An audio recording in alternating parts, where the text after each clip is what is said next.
We'll be looking at FastAPI and we'll be building a simple to-do application.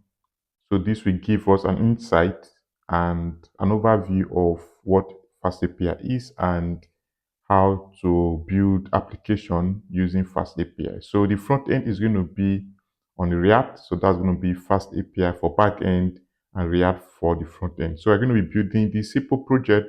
This is basically the most simplest project you can ever come across. It's a simple to-do app where you can add an item, you can edit an item, you can delete, you can view an item, and we're going to be using Postgres and MySQL for our database. We're going to be, having our model schema, and we have some ORM dependencies. So we're going to be building all of these from scratch. Now, before we head in, let's get an overview of what we'll be doing and let's test this out. So you can click on to do's. If you don't have, you can add a to do.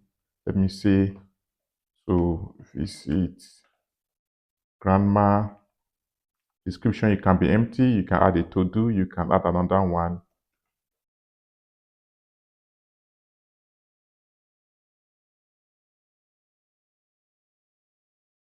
Like that, you can add as many as you want. Say,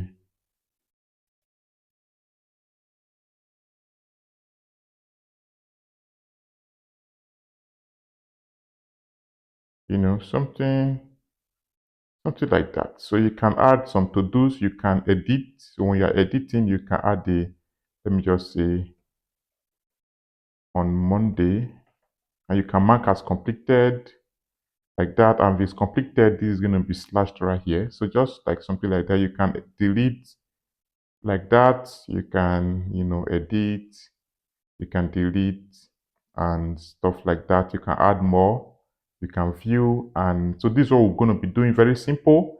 And let's dive in.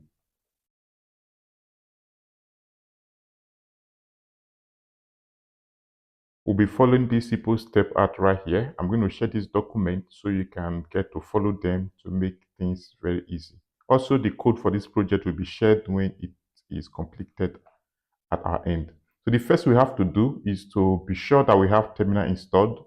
I'm going to open my git bash or command prompt or terminal. I'm just going to do Python 3 space double dash version like that. If you have Python installed, it's going to display. If you do not have, you can just search for Python download, and it's going to take you to a page where you can download the latest version for your operating system. So that's the first thing we have to do. The next thing is to check if you have UV installed. So UV is more like pip, which is a package, Python package manager. It helps you to package your application, to build, to manage, and do other things. Just like you have npm in JavaScript. So you also have UV or pip. So pip is something we've been using over the years, and UV it's a more recent and more better package manager. So UV it's what I basically use for all my Python projects. I've migrated my old project from pip to UV, so it's very easy, it's very self-managed, and it's it's a better version of pip. So if for you to be sure if you have it already, just come to your terminal. You can search for UV space double dash version. And if you see something like this, that means you have it. If you don't see anything like this, that means you don't have it. The next thing is for us to go and download it. So again, this has already would be shared also. So you can click on that, and this is the UV installation, or you can go to your go and search for UV installation or something like that. And again, just take it to this. So if you go to the documentation, you can select your operating system, copy this, paste it on your git bash or your terminal or your command prompt, and it's going to install for you. You can use this other installer like PyP, like Homebrew, some other stuff like that. So that's it. After you've installed it, check the version again, and then let's move on. So the next we have to do is to initialize our project using the UV. Now we have UV installed. We have then move on to initialize our project. Again, I'm just going to be making use of my terminal. I'm going to seed into a folder where I want my projects to be in. I'm just going to create a directory right here. Call it, let me just call it to do something like to do, seed into the directory, and let me run the command uv init, then your project name. That's going to be uv init. Then I'm just going to call this to do backend. This is the backend part, which is, yeah, just enter and project has been initialized. If I do ls, you can see this is the to do backend right here.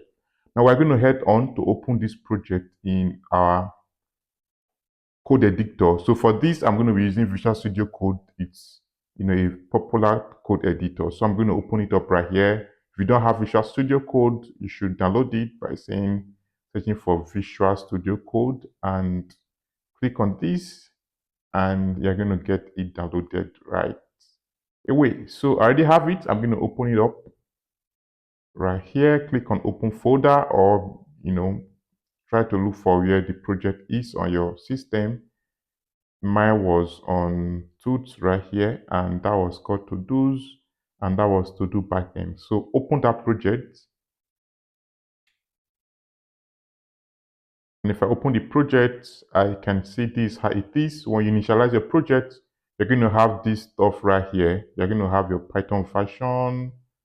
You're going to have your main.py, which you can run. You're going to have your project, project.toml. This is more like gives an information on your project and also help to house your dependencies right here. Then more like a README stuff right here where you can write some stuff to give more information about your project. So that's it right here, and it's also going to create a Git for us, and you can see the Git ignore right here, and you can track this by using Git, defaultly created. So what we have to do next is to install our dependencies. So again, we have the command right here. We want to have our FastAPI. Again, this is a FastAPI project, and we need to install our FastAPI, which is going to be used as our backend framework. We install our FastAPI using this command. We install the Unicorn server. The Unicorn server is an environment that where FastAPI can run on top, and other dependencies can house or run on top. So it's just like a server that helps to run our Python project. We'll be using ORM, SQL Alchemy. ORM means Object Relational Mapper. It basically helps us to,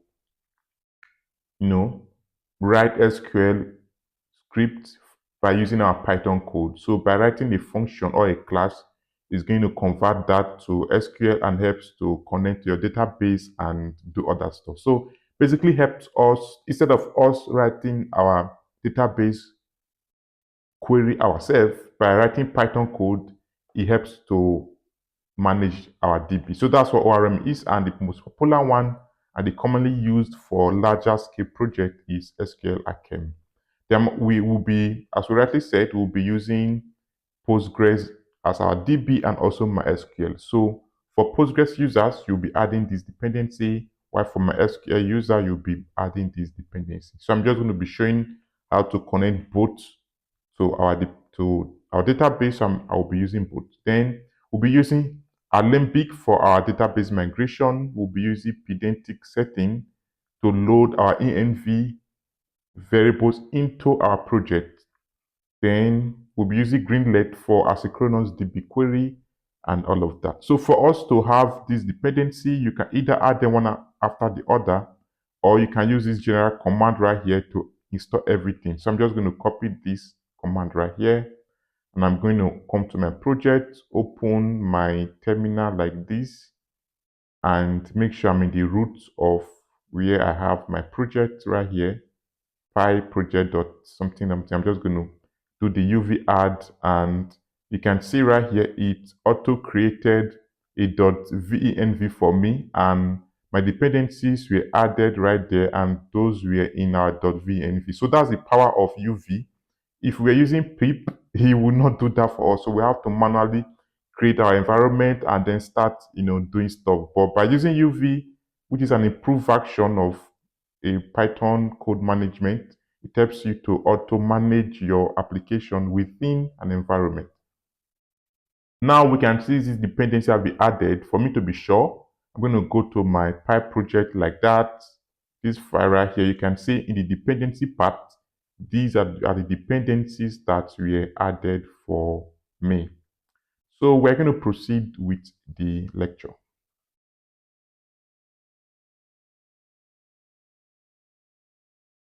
Let's proceed to, first of all, have a Python extension, which is going to help our IDE to recognize and properly format and write a Python code. So in your IDE right here at the left, you're going to see this kind of stuff right here, which is called extensions. Click on that, and you can see some extensions that are already there for me. That's for my IDE. Then moving down, you can see some extensions that are very recommended and stuff like that. So what you just have to do is to come to the search right here and search for Python like that. It's going to search the marketplace and pull up some extensions with the name Python. I'm just going to wait for this to do, yeah, stuff like that. So you can see there are some different Python extensions right here. So the ones that you should be interested in is this Python right here, the Python from Microsoft. So click on install and install it. Then you also have the Pylance, which is Pylance again from Microsoft. This helps to auto detect Python code and also help for auto importation. If you want to import code from one package to another, this is very helpful and can help you do that. So make sure you add this to your installation. Then lastly, have the black formatter right here. This helps us to auto add indentation to our Python by when we do Shift Command F, help us to format our Python code. So that's basically what this does. Help you format your Python code. This other one is the main one, help recognize that your code is Python, and the Pylance help for auto importation. So make sure you have those ones. You can move forward by having your Python debugger if you want that, or environment, some other stuff like that. You can add them for that. Okay. Also, some students also like to ask which theme I'm using. So for this course, I'm using a very dark theme called Pitch Black theme. I'm using this, it's not really the best theme out there. I'm using this because I'm recording my screen. So I want my code to kind of be a little bit clearer when you're looking at it. So that's why I'm using this.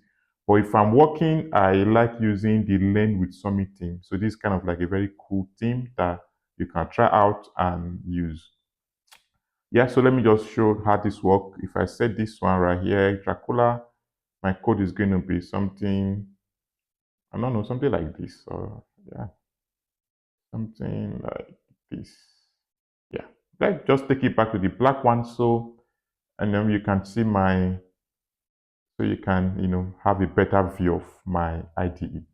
So that's it. And these are the extensions we need. And what I have to do next is to, let me look what I need to do next. I need to run my application by using uv run main.py. So when you initialize your project, by default, you're going to see the main.py right here. And it's basically just stuff like this. So these are basically simple. This is to trigger your application to run. And this is basically a function that is going to run, which is being called right here when your app is run. So when you do main.py uv run, it's going to execute this right here. And what this does is it's going to run this main right here, this function. So whatever you have in this function will be run when you run this file. So let's do that. Come to your terminal again. Again, make sure you're in the root of your project and do uv run main.py. Hit enter, you can see, let me zoom this in. Hello from backend. This is being printed out, is coming from this right here. You can see it right here. See, so that means that application was run, and when it was run, this method was called and this was printed out. So that's it, and we're going to head on next to write our .env, we're just going to start, something very serious.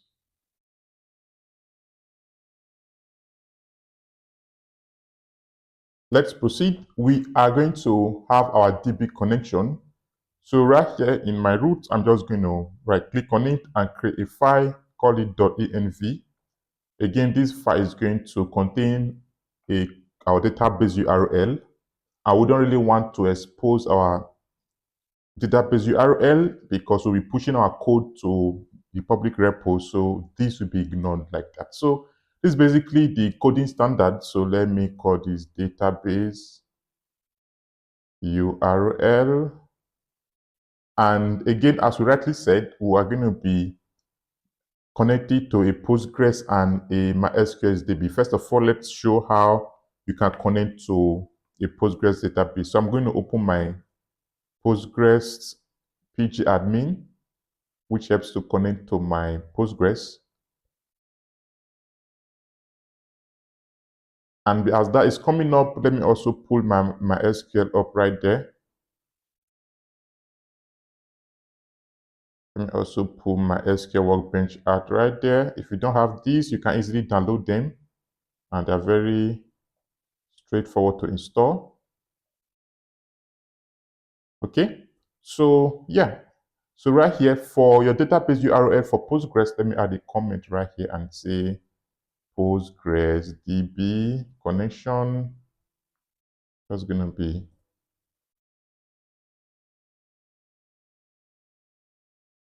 DB connection. That's going to be PostgreSQL, then plus ASY NC PG. If you are surprised where this is coming from, if you can go back to your library, to your dependency, so to say, you can say there is this ASY NC PG asynchronous Postgres.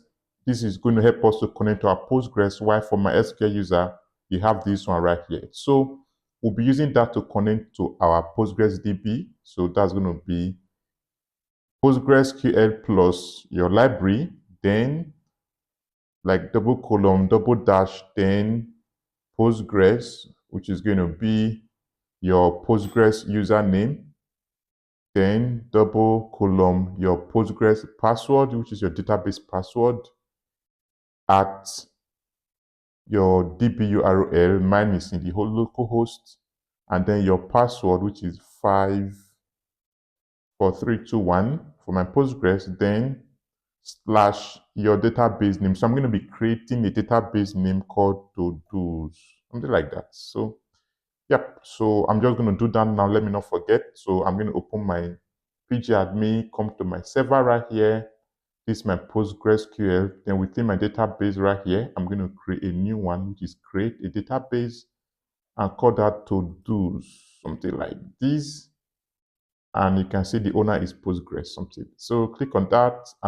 Todos has been created. So that's going to be called Todos like that.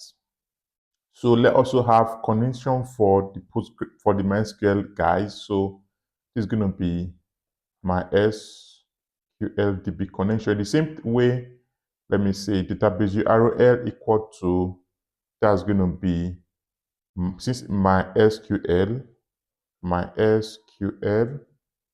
then plus we need to make use of this MySQL library right here, plus this one, then double column slash slash your MySQL username, which is your database username. Mine is root. Then double column my DB password. Mine is 1, 2, 3, 4, 5, 6, 7, 8. Kind of very simple. And at my DB link to my database, which is the local host, is currently right here on my laptop.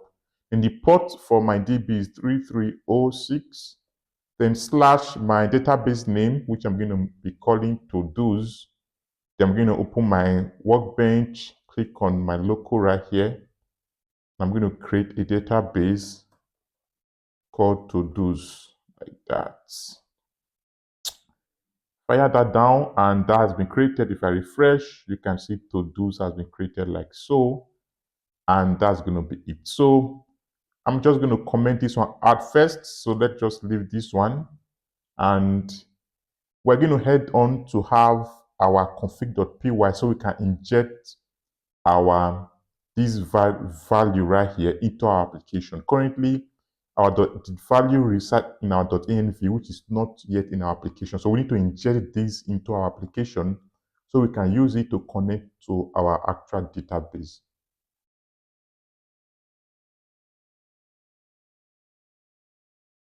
So let's do that. I'm going to inject this into my application. And before I do that, let me first of all structure my folder right here.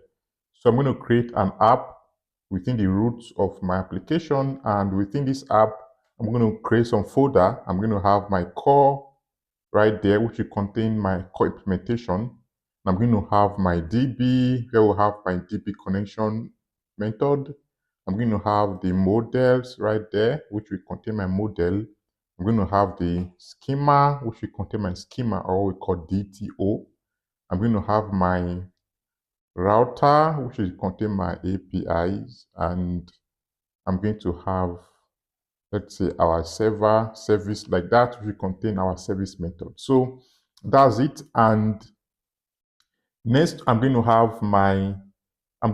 open to my core right here. And within my core, I'm going to create a new file, call it config.py,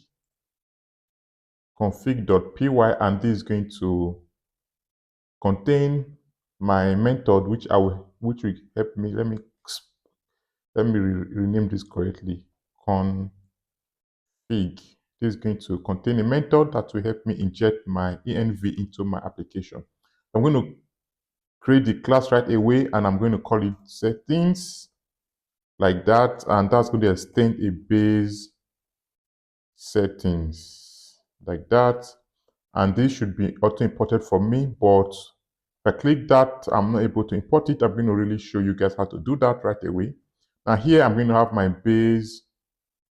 I'm just going to call this database URL, which is going to be what we have in our .env, and that's going to be database URL right here, which is a reference of that, and that's going to be a string data type.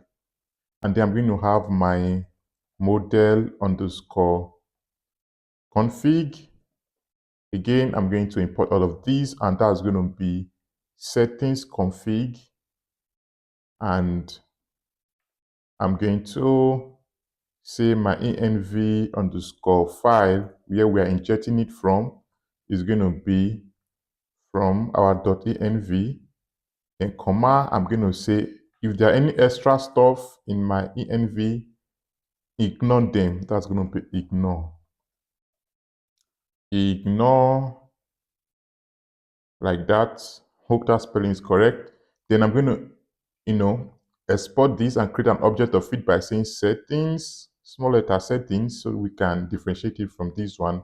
That's going to be my settings like that. Just create an instance of it and then export it like so. Okay, now if you can see right here, if I try to click on it and click on dots, I'm not able to import all of these. Click on command dots, I cannot import them.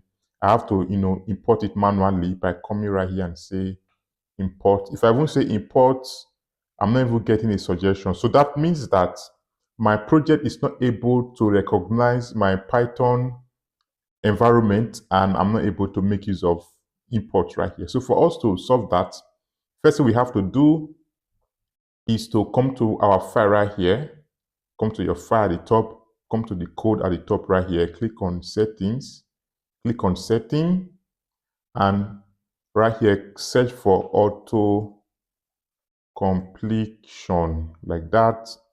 Then search for auto completion. Then at the tab, click on the user, then look for the extension tab right here. Look for your pylons, which is these pylons right here. Click on the pylons and make sure the enable auto import completion is enabled. That's the first thing, so that you can auto import your stuff when you are writing your code. And the second thing we have to do is to select an interpreter for this project. Currently, we do not have an interpreter selected. So for us to do that, click on command, comma, something like that. Okay, command P, yeah, select, click on, is it command P or shift command P? Shift command P. No, just do Command P. Either of them is okay. So do Command P like that, and at the top right here, search for Python select. So do stuff like this. Command P, and then search for Python. Say Python interpreter. So you're going to see where is it? You're going to see move it this, but you're going to see Python right here. Select interpreter. So click on that, and then right here you are going to see different interpreter right here from my Python. This one is coming from my, this, what was this called? This my system. This other one is coming from this folder. We can see there is this one interpreter 3.14, which is coming from my environment right here, .env. Let me zoom this, which is this one right here, and from the to-do backend project, which is our project name. So by clicking on this, that means that that interpreter has been selected for this project, and because of that, we'll be able to, import, things seamlessly. So if I click on command dot right here, you can see import from pedantic setting. So this stuff has come right there. And then if I don't want to do that, I want to type it manually. If I say import, and you can see, if I say import, you can see I'm able to get some Python stuff right there. So that's basically how it's done. So the first thing, again, let me recap. If you're unable to import, is to come to settings right here and click on setting, and then you can search for auto completion. You can see you can import auto completion. The another one is to say Python interpreter.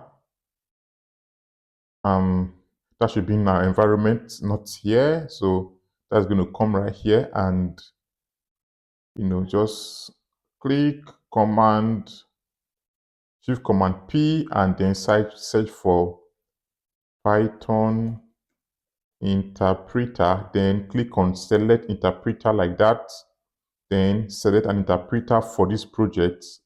So select the one that is within this one right here. You can see this is our project. Select that, and that's going to use interpreter in your VENV right here that was bundled for you to package application. So when that is done, you can seamlessly import and do your stuff. So I can just click right here, dot, this has been imported, click, select this one that has been imported, settings. No, this should be the settings right here. Okay, so that's it. Setting is not defined. Let me format this. Our base URL, our model config, then settings equals to these settings right here.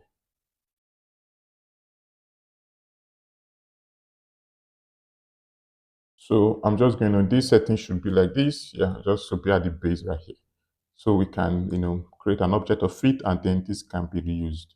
I'm going to head on to have my database connection method. So within my DB right here, this folder, I'm going to create a new file, call it database, BASE, that should be database.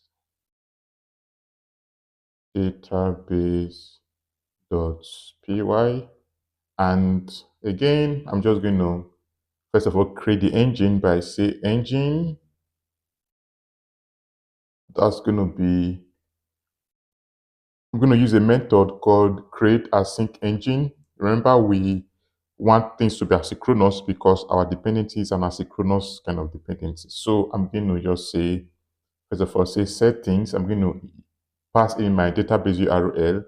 That's going to be settings dot, settings is not there. So let me bring it down by importing it. So I was able, let me just come here and say, let me click on this and check if I can import it. I cannot import it. Okay. So let me import it manually. Say from our settings is in our app.core.config, import settings with a small letter S. And then let me also say from SQL Alchemy .ext, something like this, dot unasync co import create section create and sync engine. Now I'm going to say settings dot database URL. By doing this, it's going to help get hold of our database URL right here in our .env. Now I'm going to say command, then just say echo to be false. That's not going to print the operations out for us. So then after that, that can probably just put it in a straight line if you want to do that, or let me just leave it as it is. Then after that, I'm going to move this down. I'm going to create a section factory, which will help to create a database instance. So I'm just going to call that async ax. Or let me see if I can remember this. Async section local, like that. That's going to be async section maker, which I'm going to import right here. Let me import it right here, which is right here.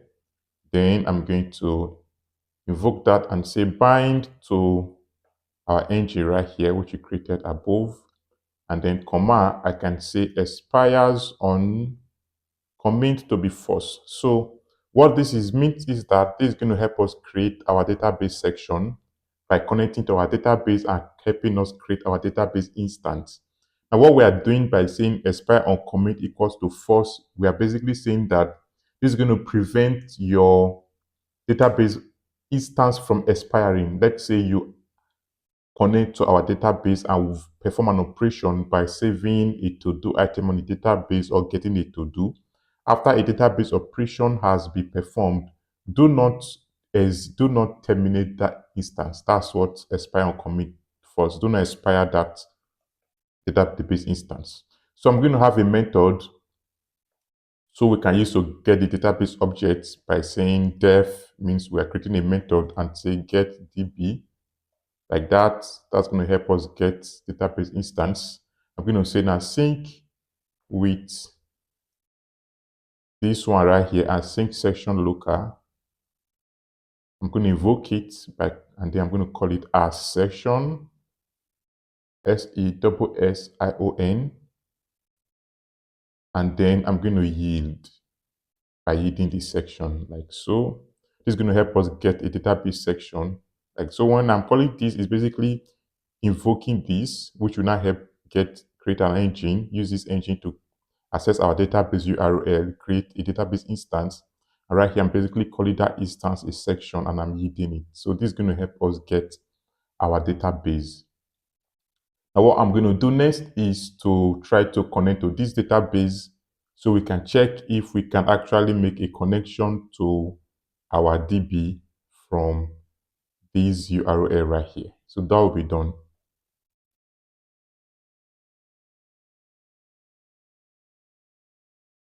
So we're going to do that and try to connect to our DB. So what I want to do is whenever my application is run, whenever my project is run, I want to make connection to my DB and try to access my DB. If the connection is successful, I want to print connection successful. If it's not successful, I just want to print it out.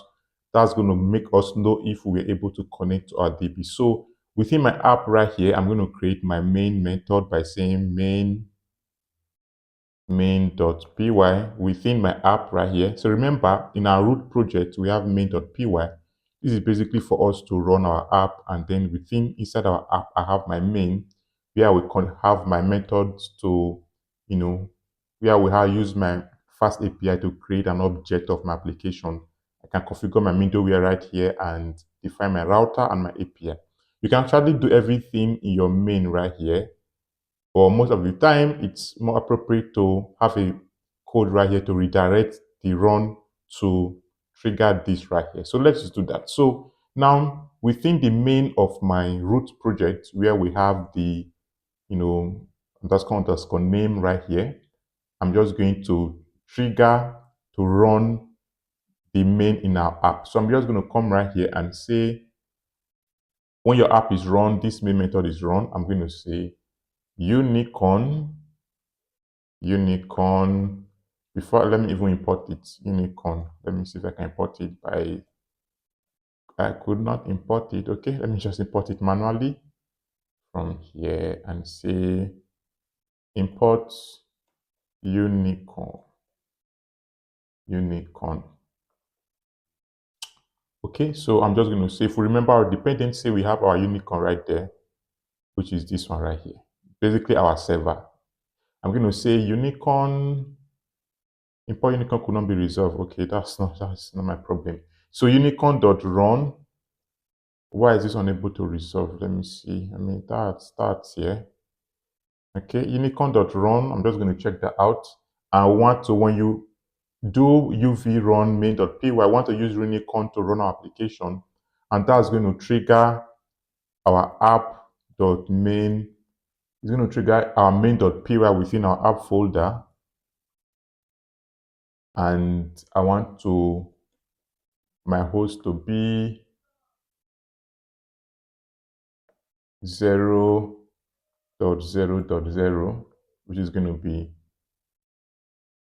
that should be .4 another 0. You can probably use localhost. The reason why I'm using this host is that if you're on your server, your localhost, your host becomes the IP of that server. So if wherever I decide to deploy my application, my host becomes the IP of that application, of that server. That's what this is. So if I'm running this on my local machine, my host will becomes 127.0.0.1 or localhost. So that's basically what this means. It's going to pick the IP of wherever you are running this project on.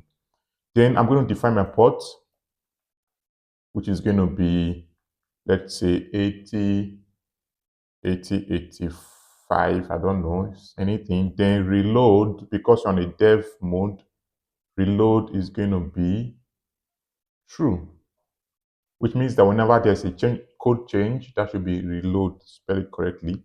Whenever there is a change of code change, we should reload our application. We should just reload. So in a production, I'm going to turn this to false. So that's it. And within my main right here, within my app, in this app folder and my main right here, I'm going to have a method to create my objects and then run it. So I'm going to first of all come down right here and say app equal to FastAPI. And then I'm going to say title of the project can be to do app, anything you want to call it. Then description can be, let me just say, a nice to do app. Then I can pass the version, which can be anything 0.1.1, 0.1.0, does not mean. Then I think that's all we have to do for now. Then I'm going to pass my middleware by saying app.add, there's it, add middleware right here, you can see.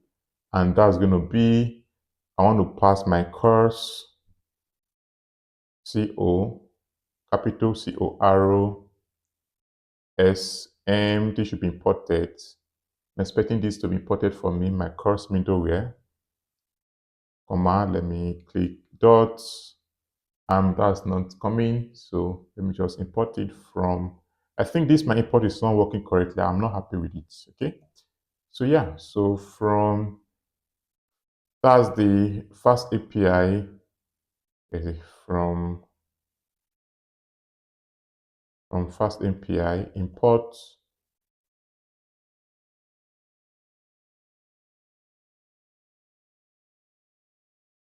FastAPI.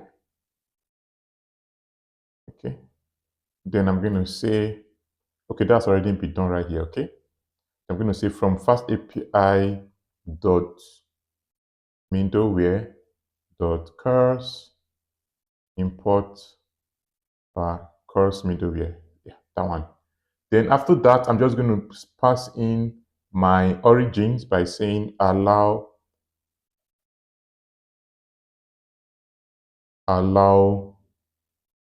origins.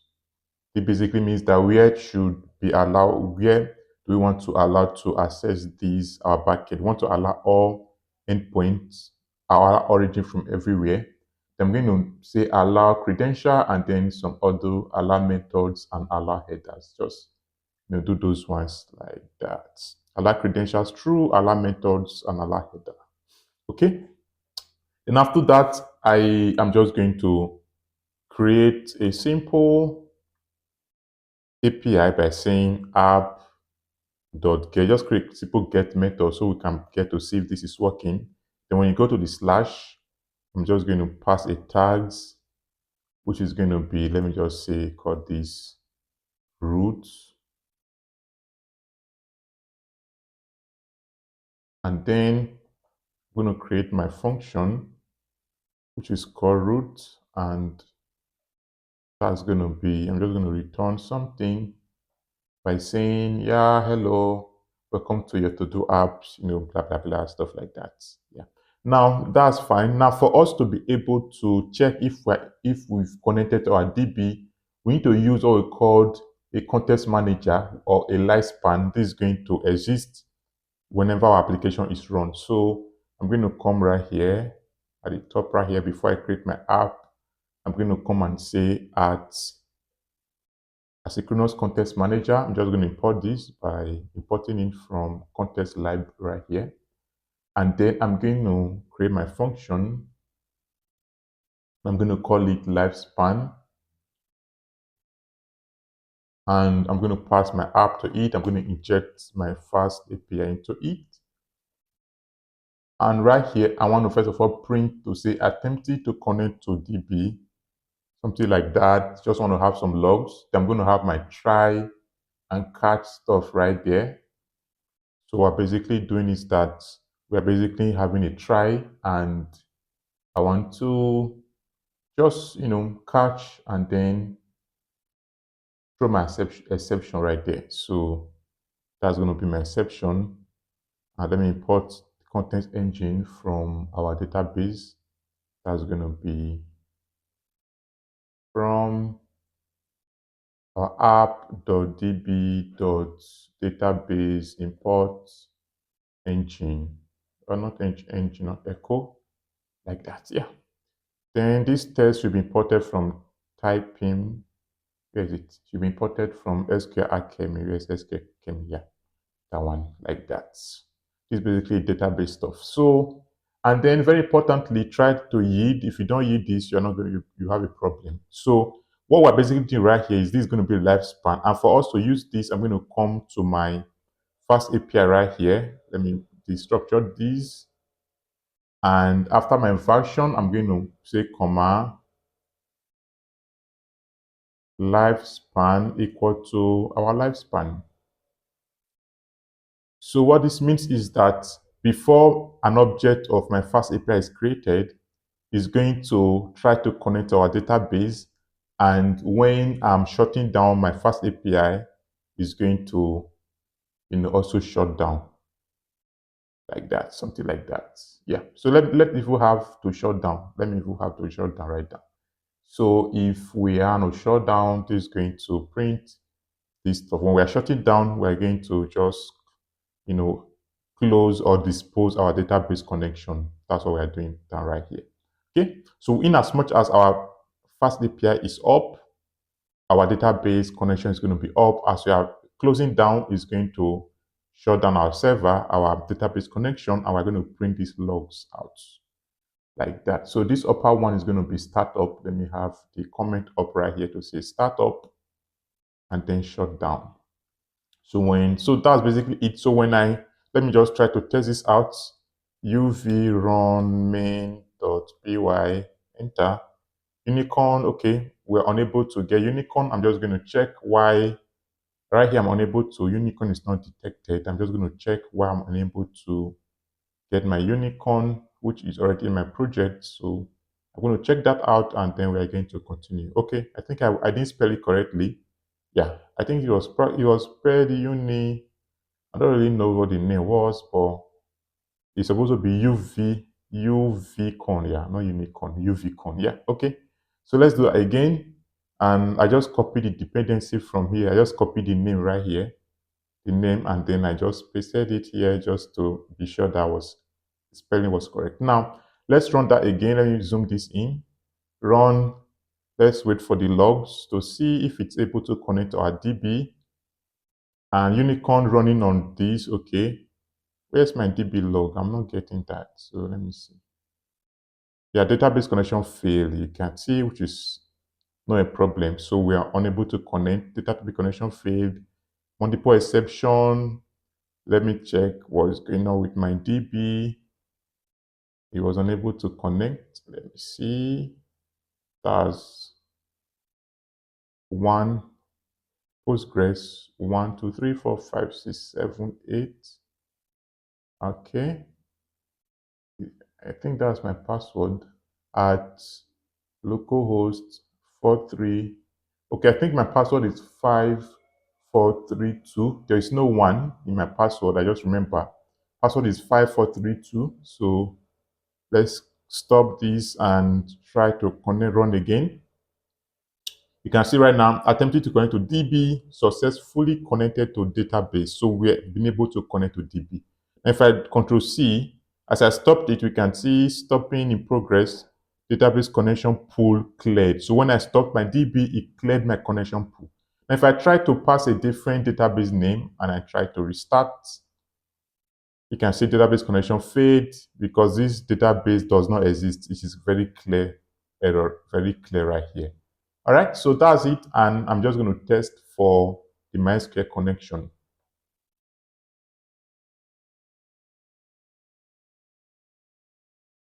So for our Postgres users, let's try to connect with you. I'm just going to, for our MySQL users, so to say, and I'm just going to come to my MySQL and make sure I have the to-dos database created. I'm going to come right here and Control C to stop this, clear this up, and then uv run main.py. Make sure you have your MySQL stuff. Let's just test this out and attempt it to connect. Let me see. It's going to try. Let's wait for it to do its stuff. You can see successfully connected to my database, which is the MySQL one, as we can see right here. So this means that both of our DB connection worked correctly, and we're just going to head on to, let me see, we're going to move on to have our model and then our ORM. So that's going to be like this. Within my model right here, I'm going to create my model. I'm just going to create a file, call it todos.py. I said todos.p, that's a little bit of weird stuff. todo.py, so let me break this down and zoom that a little bit up right here. So create my class, and that's going to be called base, and that's going to take a declarative. This is supposed to auto import for me, declarative base. I don't like when I type stuff. So let me try to import that again. It's not able to import now. So let me import it manually, which I hate doing stuff. I hate importing manually. I think that's the shortcoming of using a hybrid editor. So I'm just going to say from SQL alchemy.orm import declarative base like that. Okay. Yeah, this one.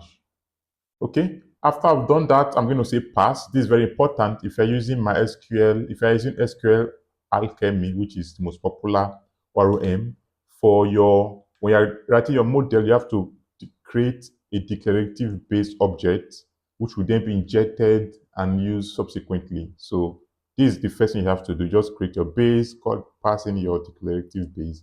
This is going to be your declarative base. So just unfortunately, that's how things are done. Now, let me have my to-do model now. I'm going to call it to-do, and this is going to pass in my base, which again is going to be the declarative base, passing down. And here, I'm going to say underscore table name equal to-do. So this is going to be the name, the table name that will be created for us in our DB. So that's going to be the name.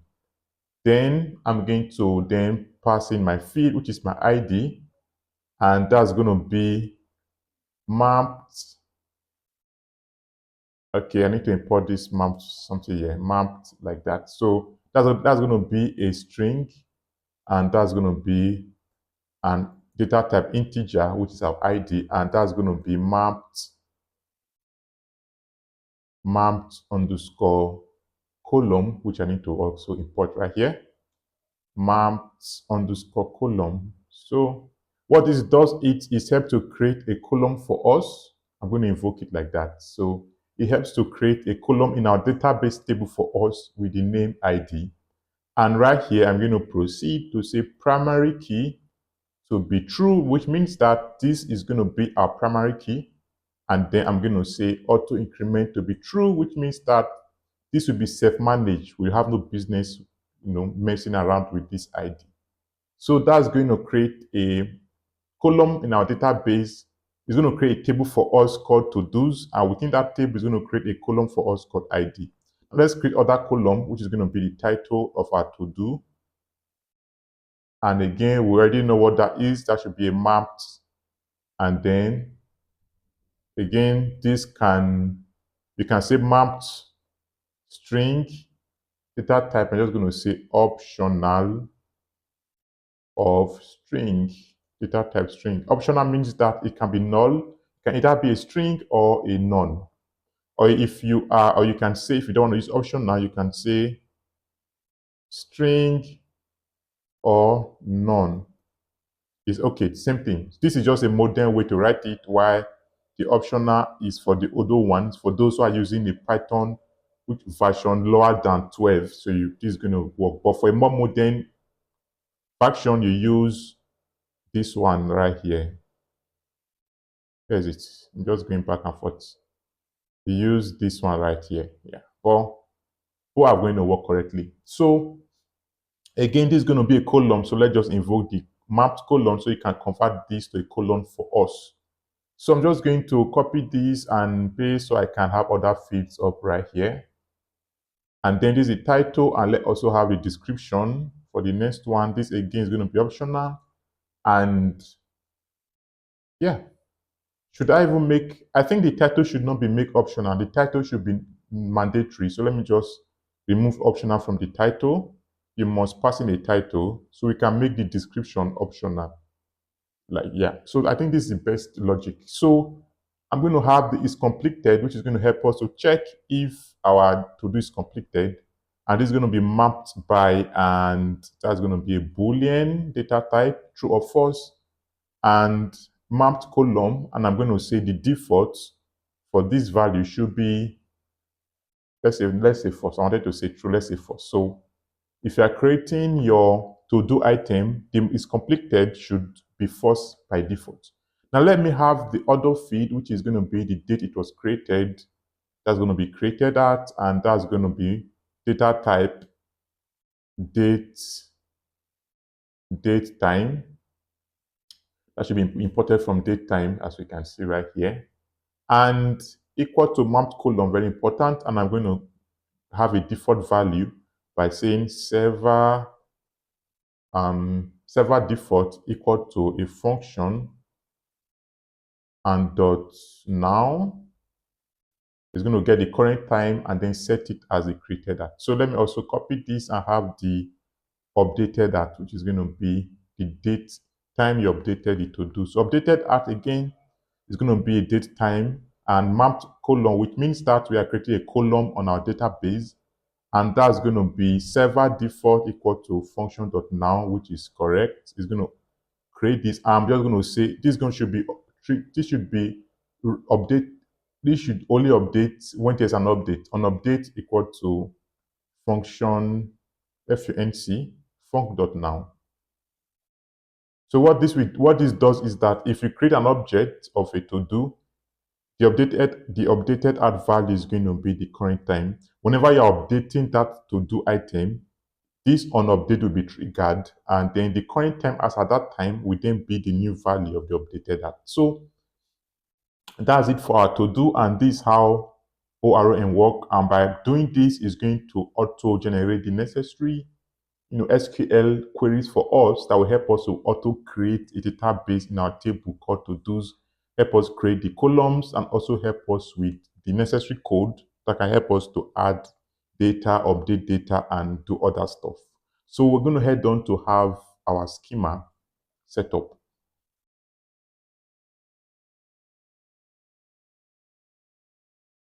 Let me head on to have my schema. So schema, it's more like a DTO, or what we call a data transfer object. So it's basically going to be the class that will be used to receive the object to create a to-do, or we want to use to return a to-do response back to our API. So let's do that. That's going to be within the schema right here. I'm going to create a new file, call it to do, and all files should end in .py. So here I'm going to have my class. I'm just going to call it to do base. This is going to be used to create a to do and do all the stuff. So it's going to expect a base model. It's going to help us to register this as a schema, and it's going to have a title, which is a string, and then a description, which is also a string too. And because the description is going to be optional, I'm just going to say it should either be a string or it should be none, like that. And by default, let's make it to be none.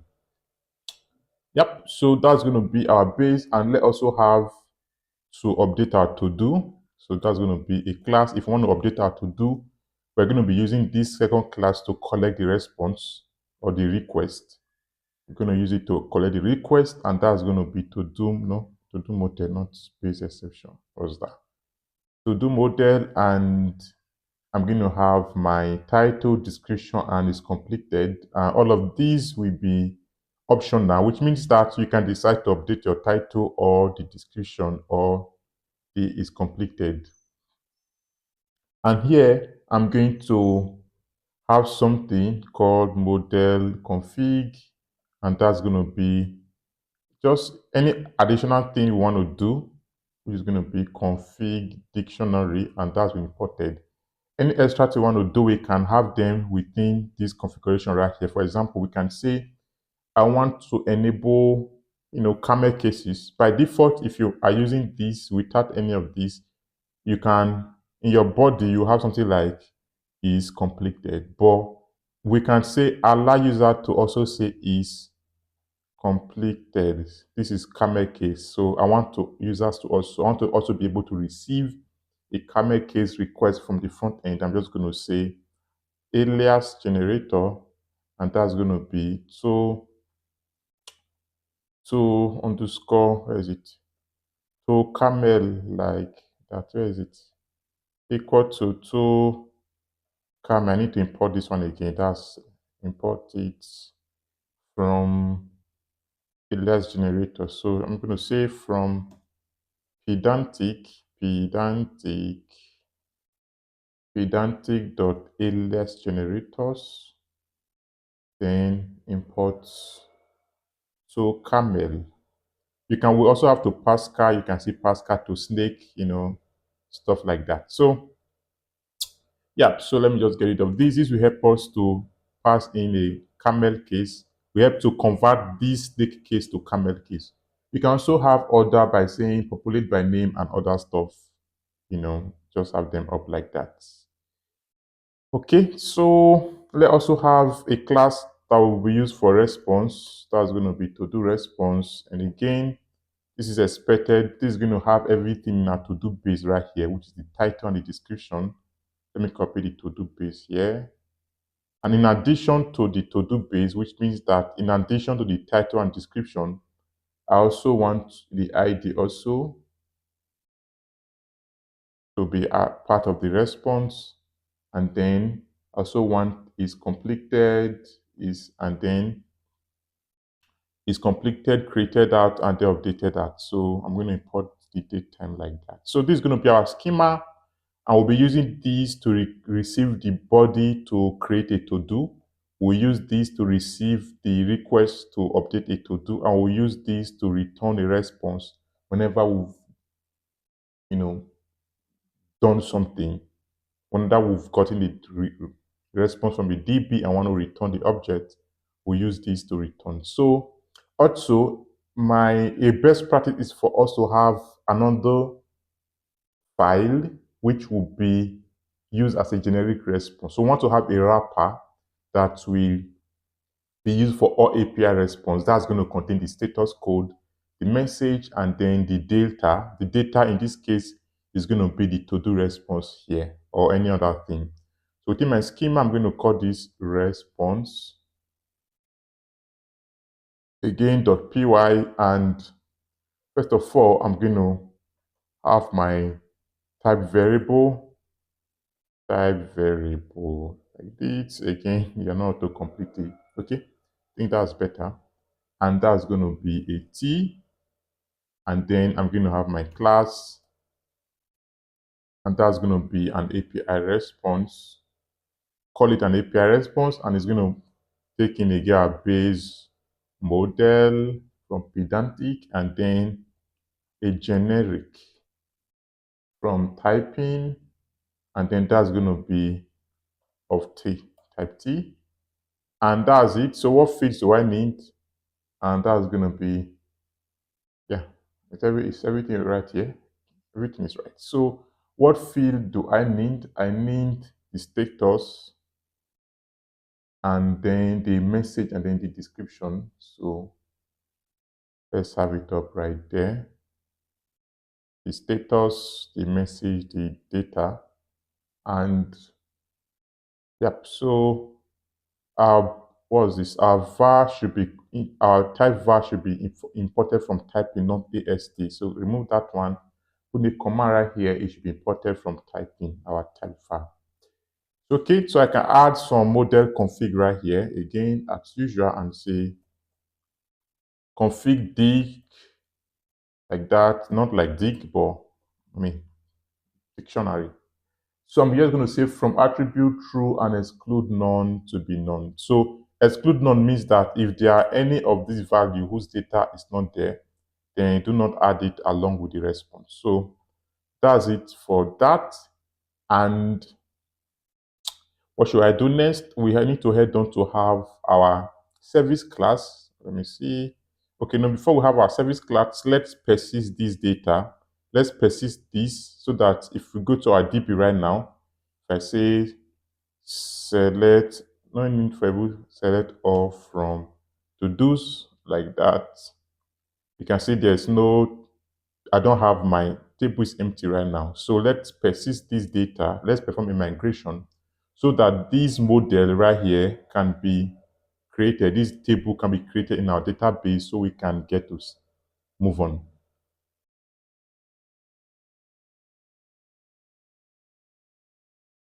So let's perform our migration. And again, the first thing for me to do is to just run this command, uv run alembic init, then you -t, then you can pass in what async, then call it migration. So when you run this, it's going to generate some folders and some file for us, and we're going to see. Let me close all of this for now, close all, and yeah, let me also close my app too, so we can get to see the changes. So within your terminal, paste it right there, or you can write it out. Let me zoom it. UV run alembic init -t asynchronous migration, enter, and it's going to create a migration folder for me right here. And then you can see the alembic.ini file. We don't really have to mess with this, leave it as it is. And in this migration right here, let me put it down. Within the migration folder, open the migration right here. You're going to see env.py. Click on this right here. And then we're going to, just do some little modification right here. So we down after this config right here, I'm just going to say config dot set main option. And then I'm just going to say SQL alchemy. That's going to be, you can remember we're using SQL alchemy as our ORM. So SQL alchemy, which are ORM, .url, and I'm going to say settings. Let's get our URL, settings.database URL. This setting should be small letter S. That should be small letter S right here, the object of the settings. Coming from our config within our app. If we can remember, call this one right here. So we can get hold of this, our DB URL. So that's what we need to do. Then that's the first thing we need to do. I can just add a comment right here to say I added this, I done something just to be sure, so so when you look at my code, you can get to see the one I added and the one. Let me say we added this. Then after you've done that, the second thing you have to do is to register your model. You can see down right here. We are being told that add your model metadata object here. For auto-generated support from this, this is just like the default one that was created for us. We need to modify this and add our own. So I'm just going to say, I modified this. We modified this just to say the ones we did 2 and then 1, just to show the changes that we made. So for this one, I'm just going to uncomment these 2 out, down, and then this is going to be from my model right here. Let's import it from app.models. This is our model. Import, our model was called to-dos. Then right here, I'm going to say metadata is going to be the to-dos .base.metadata. You can get rid of this one down. No, okay, so that's just what we need to do. Just this one and this one, that's all. Okay, so that's it. And after you've done this, let's perform a migration. After we've done this, I have the directions right here. The next is for us to execute this command to create our migration, and then we can persist it to our DB. So I'm just going to copy this right here. There's no need for us to type it. You can go on the AI platform, just type, migrations in FastAPI using SQL or RM. It's going to show you the command. So we don't need to have that in mind. Just copy that, and again, I'm going to pull this up right here. Clear this, paste it right there. Run UV run Alembic revision auto generate initial migration. You can say initiate, anything you want to call it. Enter. And you can see it has created some kind of crazy schema table for us, which has not been persisted.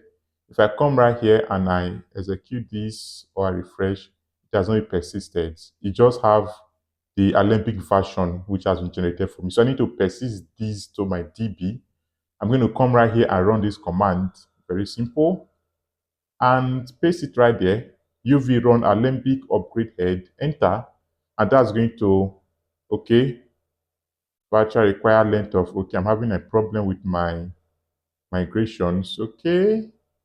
Yep. So that means my primary key is not okay. I need to make modification to my model right here. So come to my to-dos right here. Let me look at the problem I'm having here. And primary key is mapped by an integer. Okay. Primary key should be true. Auto increment should be true. Okay. All right. Let me see. Which other problem? Let me look at the error. I think the error is a little bit crazy. Let me just copy the error and ask my Gemini AI to help me, make do justice to it. Copy it right there. Copy my model as well. And let me just see what's going to tell me. The core problem is asking me table title virtual require length of, okay. So it's telling us to, let me see. So it's telling us to specify a character right here to the title, okay. You can see this is it. We are told to specify for a mapped column, we are told to specify a character, something like that. So I'm just going to, let me see, I'm just going to do that. So copy this one right here. Let me just type it. I don't need to copy it. Let me just type string and then your character right there. Okay. So come back right here and say for the column, the title, I'm going to say string,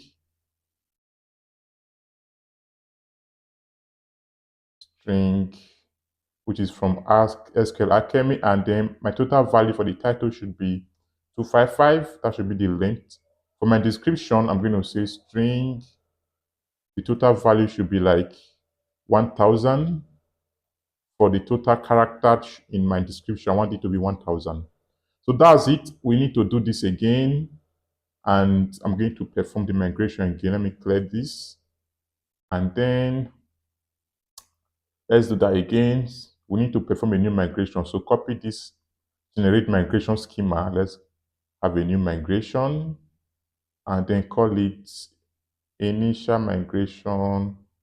Just say updated. It's gonna create a new migration for me, which is error failed, target database is not up to date. Okay. We assume non-transactional. Okay, let me just don't really want to waste time there. Let me just don't want to debug that on my own. Let me need a helper, a helpmate to help me debug this. Okay, delete a broken migration stuff. Let me see. Okay, run this. Okay, let me see. Drop. Okay, we need to SQL. Okay, we need to drop the existing migration. Okay, let me do that. Come right here. This is the existing migration file right here. Let me delete it. Drop it. Drop table. Is it? Yeah. So let me delete the existing migration file. Let me perform the migration again. That's what AI told me. So let me perform the migration again. Fail target database is not up to date. See the same thing. All right. So let me see.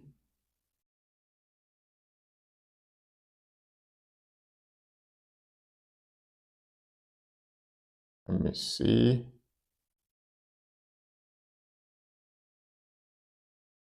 Okay, let me do that again. Target DB. So let me refresh this DB. I think that was removed. So what's the problem? Refresh this right here. Okay, refresh this right here. Table. The table was, I think the table was not removed. Let me drop table again. Drop now. Right. So let me refresh. Yeah, I think that has been dropped. Okay, so let me do that again. Perform migration again. Enter. And okay, let me just move on. I'm still getting the error. Let me just do this to persist the stuff like that. Let me see. Okay, again, I think this was not properly done. Let me refresh this. Let me drop. Okay, table. And then drop that table. Now refresh. Table is gone. Okay.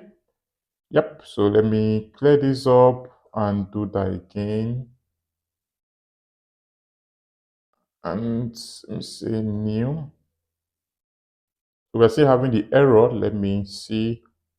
Let me run this one right command right here. Okay.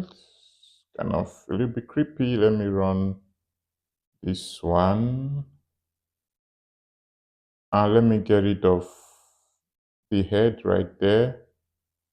Let me remove the migration. Let me remove this migration right here. Okay, let me just tell AI this is what I found, then you can help me remove it. Okay. Yep.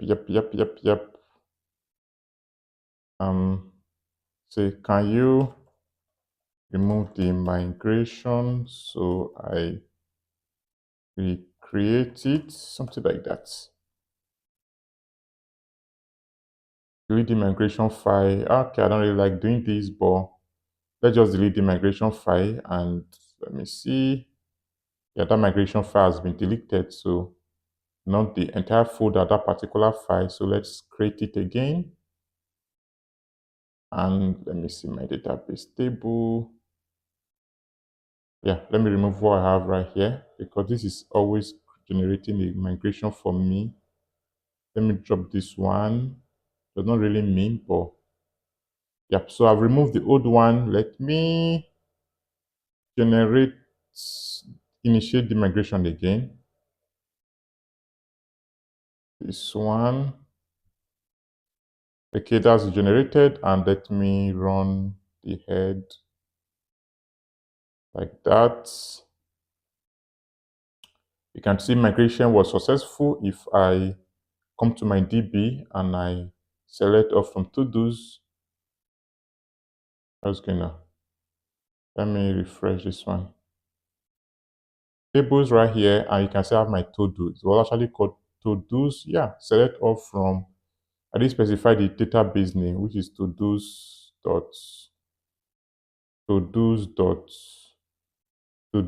kind of, I don't know, that's okay. That's a little bit weird. Yeah.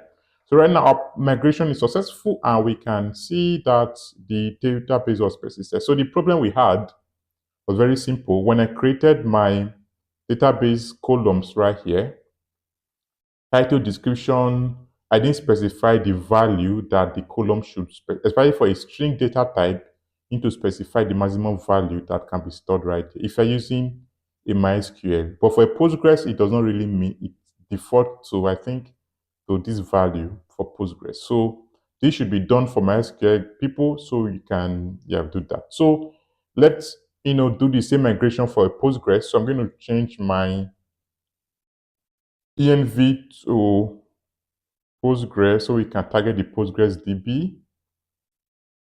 If I come to my Postgres right now and I to-dos and I refresh and I come to my schema and I come to my tables right here, you can see there's nothing right there. So let us execute this query and say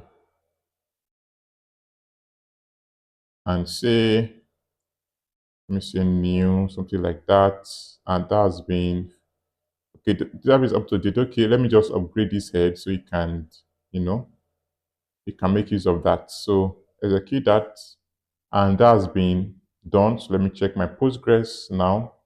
If I refresh, you can see my to-dos right now has been created. As you can see, if I open my my Postgres query 2, not that one. If I open this query 2, which is here, query 2, I say select all from to-dos. You can see now my table is there. So this has worked correctly. We're going to head on to have our service method and then our API. Then to test this out, and then we head on with our front end.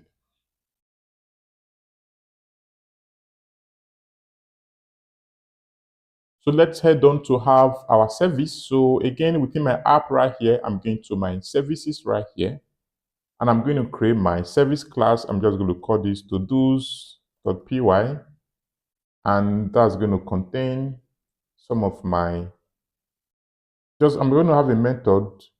I think we've been using to do all the time. Let me just call it to do underscore service to a little bit. I mean, we've had too many to do's, so to do underscore service like that. That's a little bit better. And we're going to be having method to get all the to do, to get a to do by ID, to create and then to update a to do and then to delete. So it's kind of very fun. So create a method to get all your to do's and call it get all to do's like this. What you need to do, you pass your database, which is what we remember. We want to have access to our DB to, be able to connect to our database and get our to do. So I'm going to import this right here, and that should be imported from our SQL Alchemy .ext.asynchronous stuff like that. And this method is expected to return, which is dash arrow. It's expected to return a list. A list should be from your typing when you want to import it. It's expected to return a list of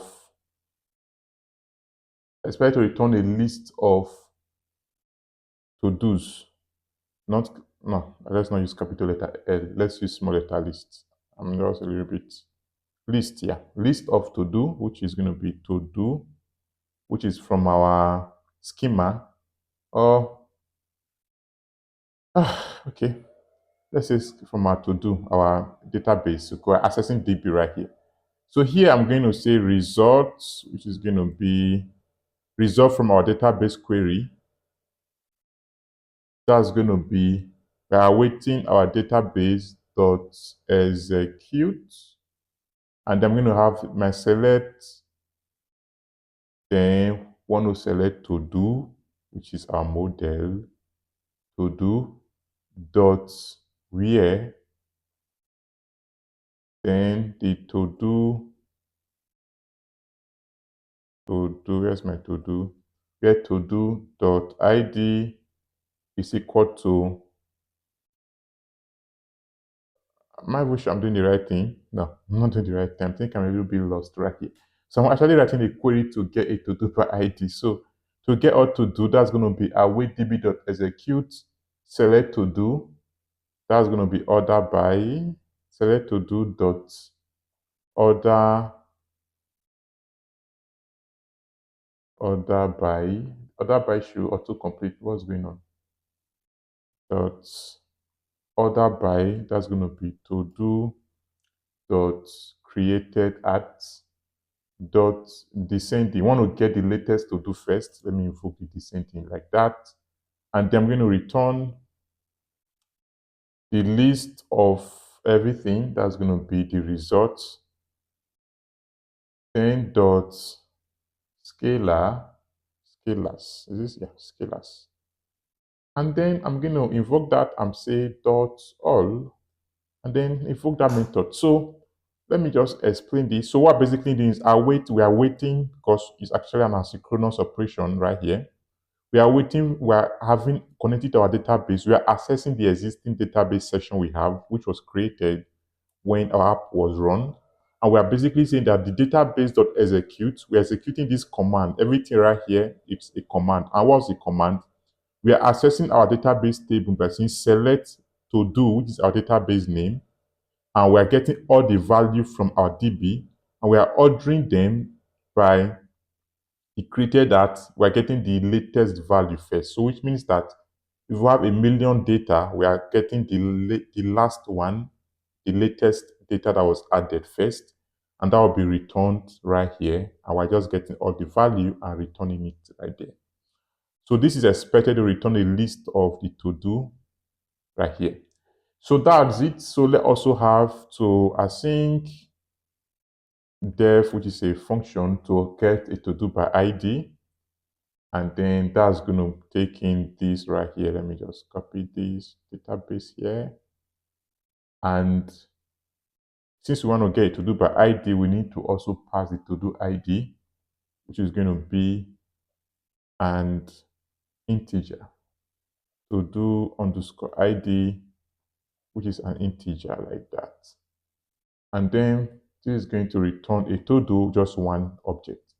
So again, I'm going to have my result set, which is going to be results, which we are awaiting our db dot what's going on right here, execute, and then I'm going to say select. What do you want to select? Access our to-do database, and then I'm going to say dot where, which means that we don't want to get everything. We want to get particular data.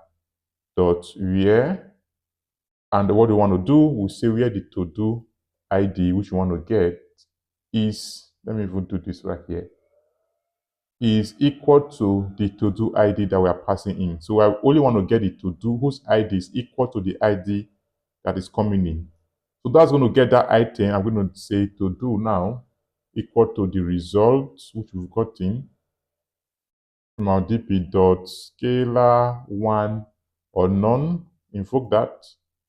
And if there is none, if not to do, if we do not have that item, I'm just going to raise a HTTP exception. Else, I'm just going to return the data. So HTTP exception should be imported from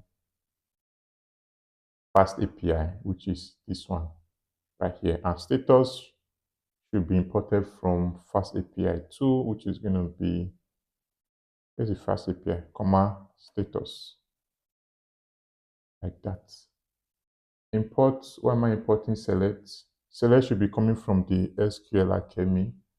Just going to say from, this is wrong. This is going to be from SQL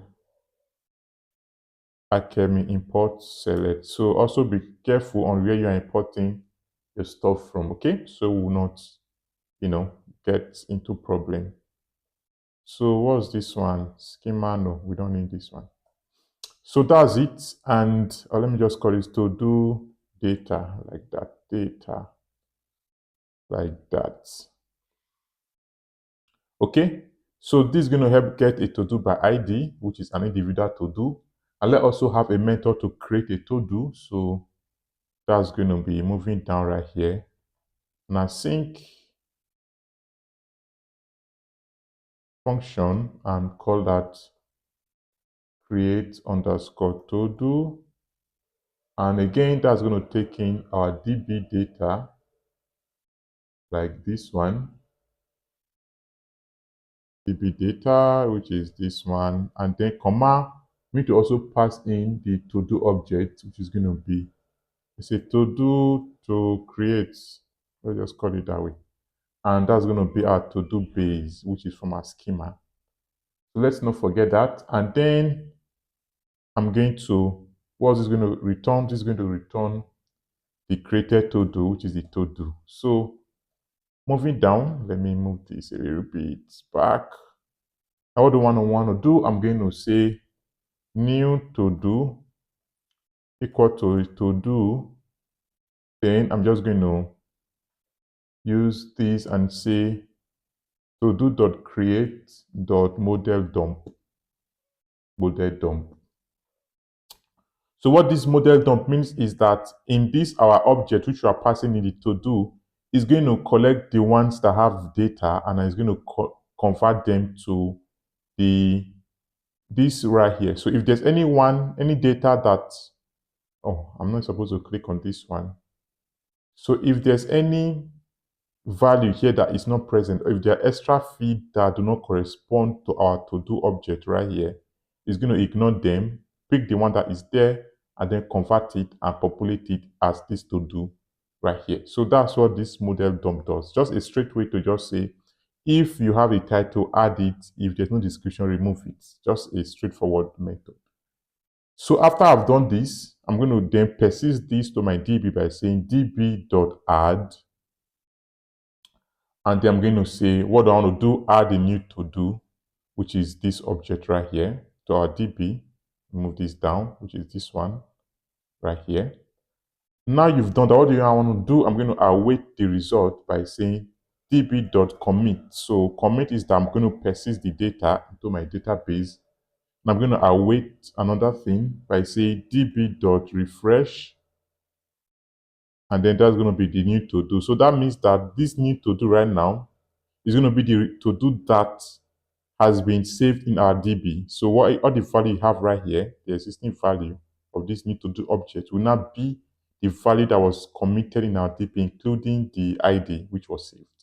Remember, this did not contain the ID. The new to-do had no ID. But right now, as we are refreshing it, we are passing in the saved ID down to it. So then I'm just going to return the new to-do like so. And that's pretty cool. So that's it to create to-do. Let's also have to update a to-do. This is going to be very straightforward, just as we did. And it's going to take in your DB and then your update to-do data. So let me just copy this one right here. And then say to-do to update, something like that. And this is going to return a to-do for me. So right here, as we did before, I'm going to first of all say to let me just say existing to do.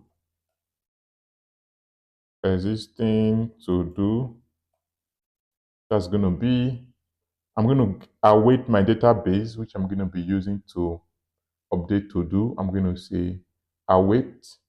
As a matter of fact, if I'm passing in my DB, I need to pass in the to-do ID because we want to update a to-do. So I'm just going to say to-do underscore ID, which is an integer, like so. So I'll wait this method get to do by ID, which we created above, get to do by ID, passing your DB and then passing the to do ID. This is going to help get our existing to do if it's there. And then I'm going to say update data, which is to do to update, like that. That's going to be to do to update dot model dump. We already understand what model dump is. And then I'm going to pass a query to say exclude on set to be true, which means that if there's any value that were not set in the to-do base, is it to-do base? I think this should be to-do to update, not the base. So this should be to-do to update here. Yeah. So if there's any value in the to-do to update data that we are not passing in, let's ignore that. That's what this does. I'm going to remove those values and set it as the updated data. And then I'm going to, just update it right away by coming right here and say, that's gonna be existing to do. That's on for key in updated data.items, which is all of these. We are setting the attributes right there, committing it and then refreshing it and then returning it. So this is just going to help us update our to-do. Lastly, let me quickly have to delete our to-do. It's very straightforward. I'm just going to have it up so we will not waste time. So that's it to delete a to-do. What are we doing? We are passing the to-do ID and we're basically getting the to-do by ID. After you've gotten it, I'm just going to say db database.delete that to-do we've gotten. Is going to remove it from our database. We're going to commit and return nothing. So that's it for our service. And what we have to do next is to have our API or our router, which we then pass where we call this service from.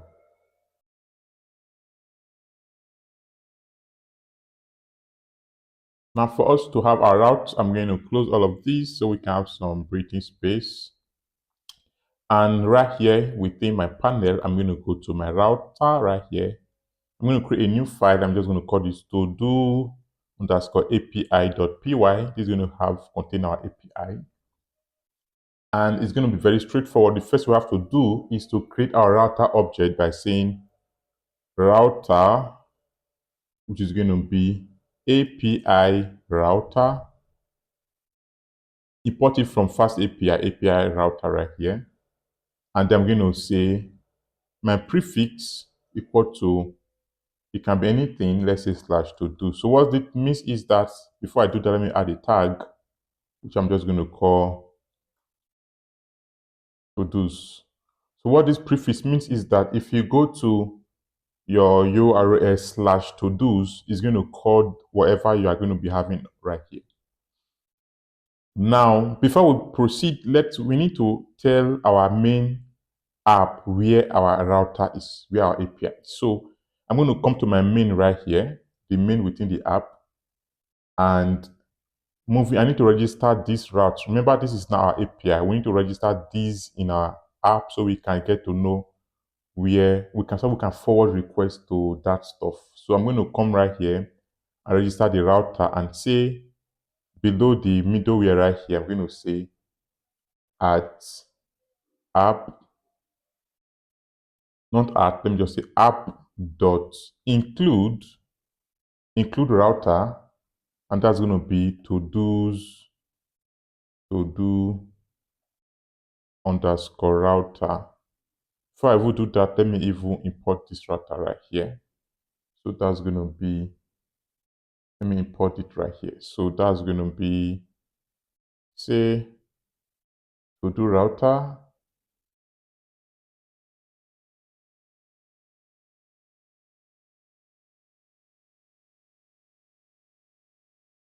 That's going to be from app dot routers, import to do API. So that's going to be right here. So do API dot router. So this is going to help us to register. Very, very important. So you have to, let me add a command, say register your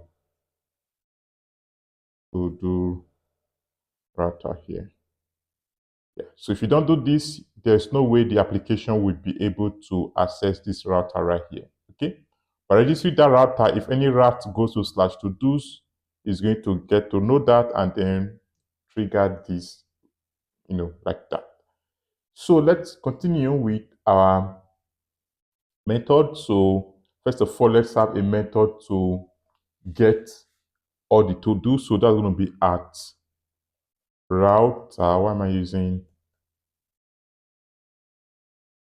at router like that? Make sure your annotation is at router dot what do you want to do? A get request. So if this is a get request and the path is the root, that means if you on localhost 8085 slash to do's and this is the root right here, then you want to do something. First of all, the status code for a successful response is going to be status. This status should be coming from FastAPI right here. Status should be status dot http 200 dot OK. So a successful response will be a 200 OK. Then let's have a method like that, which is going to be a get request. They say let's call the function name get to do's. And then this is expected to take in our DB, which is going to be an async, our async section like that. And that was being imported from, let me import it, say from SQL academy.ext dot async cio, something like that. Import your async, this one right here, async section, this one. Okay, so this is going to be passed in, and I'm going to say equal to the value of this database is going to be, say depends, which is going to be FastAPI,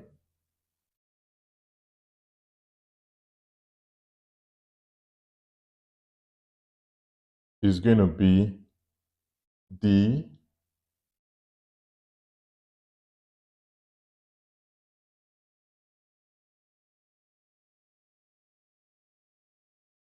get underscore db from our database. Okay, so that is it. And one little problem, this depends right here should be, yeah, it should be there. So that's fine. Okay, so then this is expected to return something. So I'm going to say it's expected to return an API response of a list.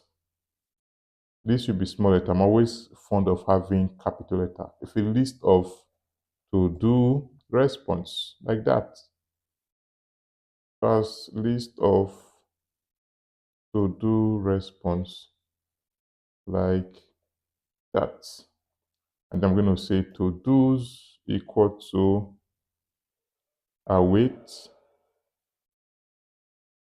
our to do service dot get or to do's, and I'm going to pass my database down like so, and then I'm going to return the data by building my API response and saying the status is going to be status dot http 200 dot okay. What's going on? http 200 dot okay. And then I'm going to say the message will be to those gotten, will be anything you want to pass in. And then the data right now is going to be the to-dos we've gotten from our service, which is going to be the to-dos, like that. So that's it. Again, let me destructure this so I can explain this properly. Now, what we have right here is that this is a route, which is a get request. We are basically subscribing to this base router right here and saying when a get request is coming in and is within the root of your application, if it's a successful one, the HTTP status should be success. Now, this, when a request is coming in, this is what should be method that should be fired. The first thing you have to do is to get the database instance and then set it as DB, which is an asynchronous section. Get the database section, the existing database section, which is the connection to the database. Get hold of that database, save it as the DB, and you are expected to return an API response of a list of to-do response. Now that you've gotten the database instance, call the to-do service and then pass the database down to the get all to-do method.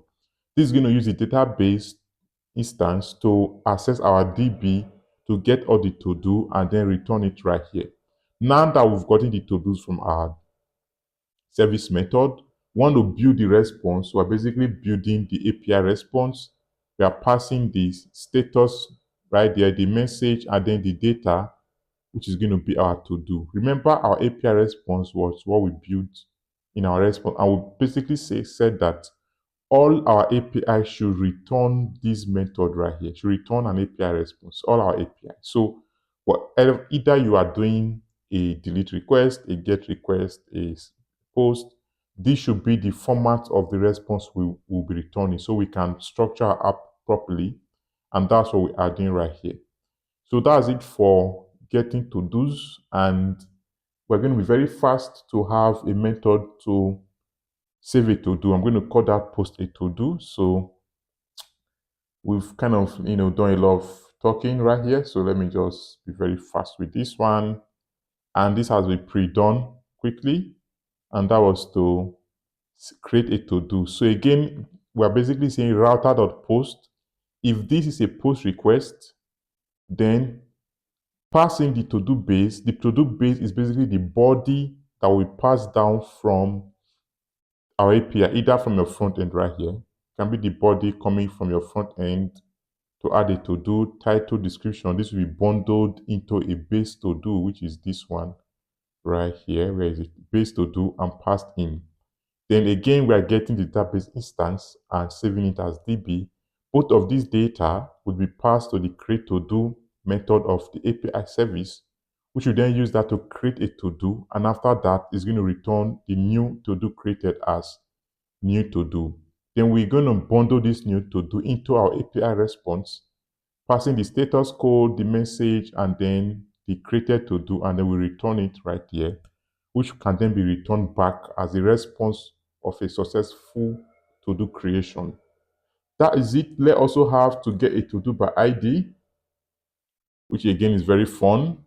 This will get a to-do by ID.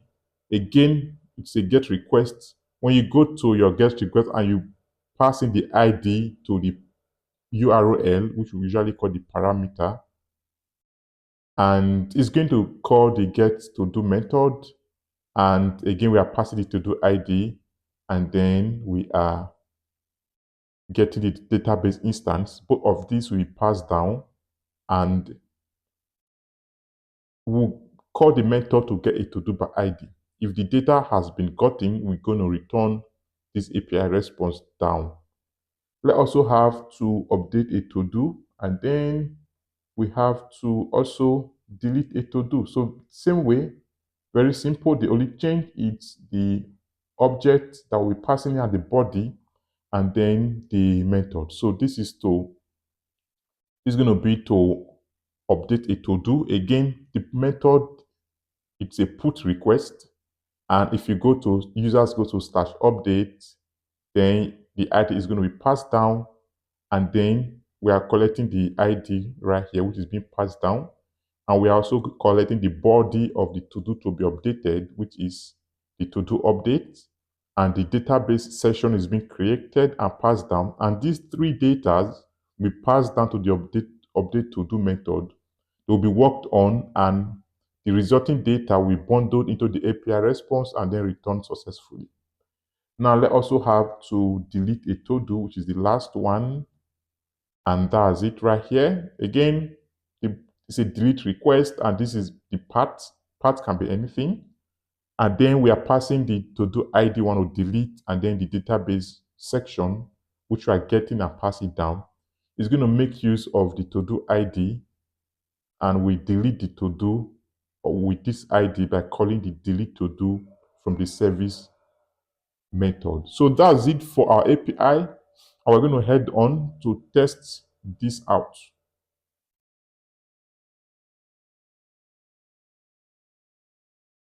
To test this out, I'm going to first of all run my application. Again, before you do that, always make sure that your router or your app has been registered in your main. So if you've not done that, come to the main.py within the app folder, add this stuff right here, app.include router, and then your API, then the router. So I'm just going to run my app by using uv run main.py. Okay, we are having problem which we are not able to run this. Let me complete model class and stuff. Okay. Yeah, I think I'm importing some wrong stuff right now. I might not be able to check everything. So let me just tell, okay, pedantic v2. I think I'm having some crazy stuff. Let me see what the problem is. And then we know what to do.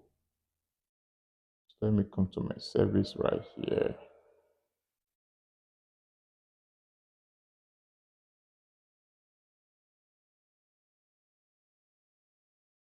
Go over the error and see what is going on. Okay.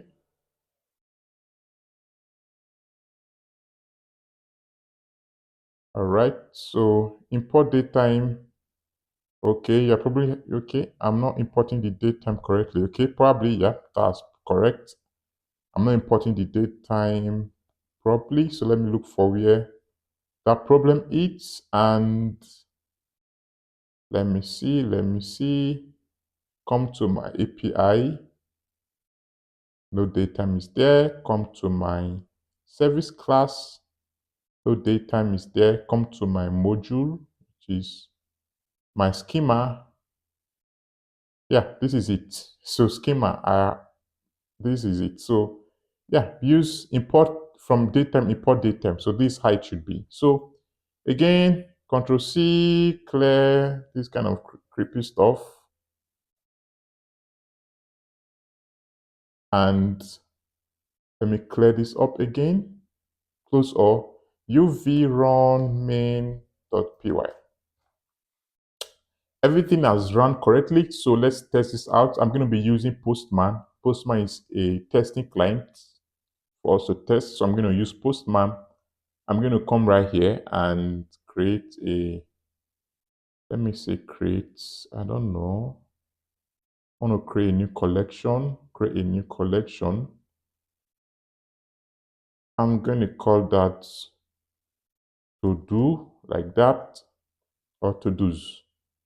Then right within that collection, I'm going to add, this is the folder, right? I'm going to add a new request, and I'm just going to call it get all to do's like so. Again, our app is running on port.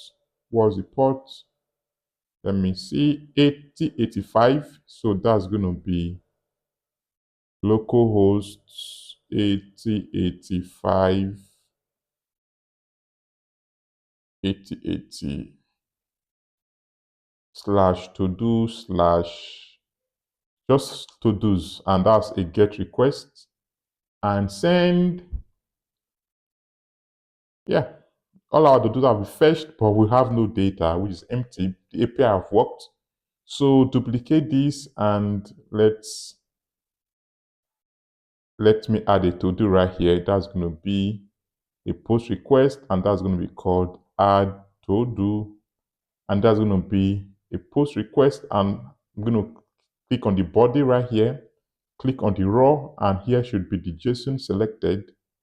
And let me allow this to load. Then create an object, which is like a JSON dictionary object, and that's going to be the title. I can just say that's comma, and I can add a description. Yeah, let me just say title should be to write some code or to write some code. Description is probably, I don't know, so I can learn to code, something like that. Yep, so click on send. You can see to do created. Let's create more. So visit grandma added. So let me see. This time around, I want to pass a description. Let me say to eat burger, and then to watch football. Yep. So if I try to get all to do's again, we can see we have some pretty data up right here, which is a little bit. We have our title, description, the is completed, the created, the updated that. So let's also have to update to do, which is going to be update to do. That's going to be a put request, and the path should be slash to do's slash the to do one update. Let's update the first one, and then click on the body raw, the JSON right here, and then I just want to update the description only, and that should be an description, and then say I was updated, something like that. Send, method not allowed.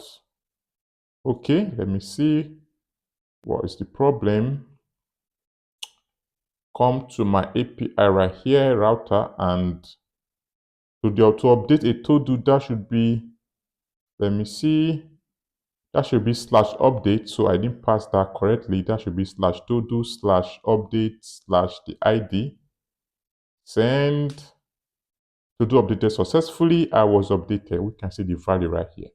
So let's finally delete a to do, delete to do, and that's going to be a delete request. And that's going to be slash delete slash, that's going to be to do ID2, or let me delete the first ID1, to do ID1, send, to do deleted. If I try to delete it again, you can see to do not found right here. So let me get it to do by ID. This is going to be the last, and let's get to do by ID, and that's going to be slash to do slash one. That's going to be get request. Send to do not found because it was recently deleted. So let me get to do two.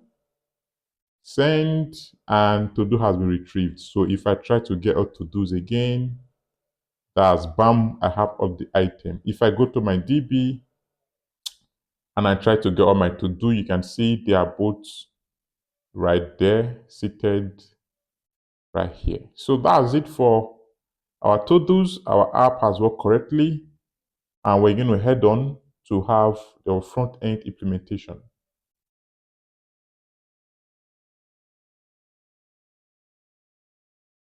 Let's head on to have our front-end, and I'm going to go back to my terminal like that, and I'm going to cd to this folder, tools, and that's going to be to do stuff like that, and that's going to, our front end is going to be here. Now before I create my app, We're going to come right here and go to the official React documentation, which is react.dev. If I click on Learn React right here and I click on installation and I click Build React app from scratch, it's going to take me to this page. Scrolling down, I'm going to see my invite right here. I'm going to be using this to create my React project.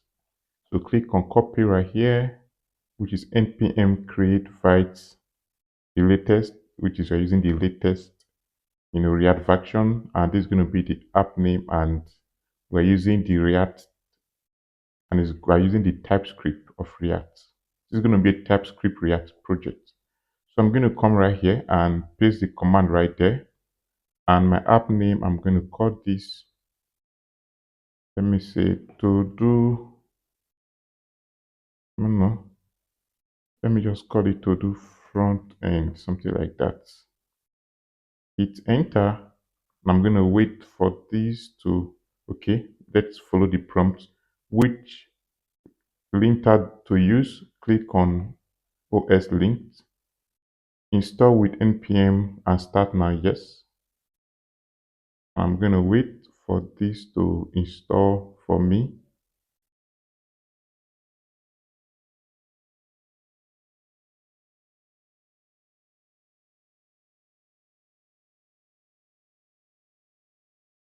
It's going to take some time, but I'm going to pause this video, and when it's done, I'll come back and continue.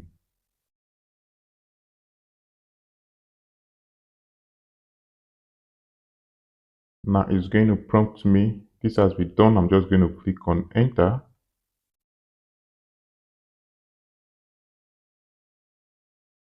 And my app is running. So if I copy this URL right now and I come right here and paste it there, you can see this is our project. So let's open this up. I'm going to come here and click on new window.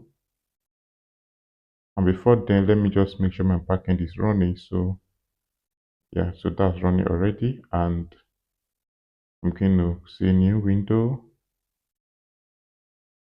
And I'm going to come right here and click on open project. And that was to do front end like this. I'm going to open that up.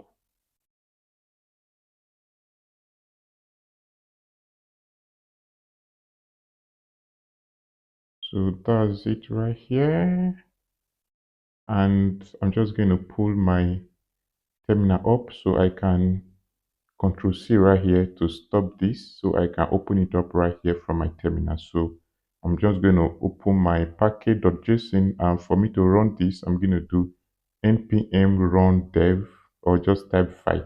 So npm run dev, click enter. You can see it's running like this, or I can Control C to stop and say vite, enter. Oh, vite not found. Okay, npm run dev, npm run dev. So that's going to trigger this. Let me copy this again. And this is it right here. Now what we have to do is we need to install a router which will help us to move from page to page. And I'm going to Control C and I'm going to install that by saying npm I react dash router dash dom. Click enter. So if you don't know how this is done, you can come to an AI platform and say code, let me see, prompt or command to install react router dom, and it's going to suggest it for us. You can see npm install react router dom, which was what we did. So I'm going to come back right here, and you can see if I bring this down, if I come back right here to my dependency, our react router dom has been added. So right now we have our React DOM and our React router DOM. Our React is basically for our core dependency, our core framework. The React DOM is also part of React. They go together. And then the React router DOM was what we just added, which we're using to navigate. For our dev dependency, we can see we have TypeScript, we have Vite, and some other Vite plugins right here. Yep. So again, just quickly explain what we have right here. These are our file, and when you see the void config, these are configuration file right here. The ts config is for TypeScript configuration. The ts config.json is for TypeScript configuration. We don't really need to do anything with these. The package.json right here, as we all know, it gives us an information of the dependency we are using and also the script and some info on our application name and stuff like that. Now, the package log, as you already know, it keep a history reference to the dependency we've installed over time. And the index.html, which is this is our project right here. And this is what is being run, and every other page is being mounted right here.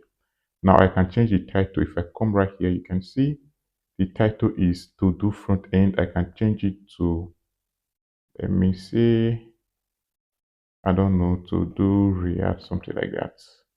You can see, okay, I'm not running it. So if I run that, it's gonna be changed, something like that. And if I come right here, you can see start to do React. We can also change this icon right here. This is where the icon is coming from this favicon right here, which is within the public favicon. You can see it right here. This is what is showing up right here. We can decide to remove it and use our custom one. You can do that at your end. Okay, so that's it. Then within the public right here, again, these are static files right there. And in my SROC, which is where we'll be working on, within the SROC, you can see we have our main.ts, which is the wrapper for application.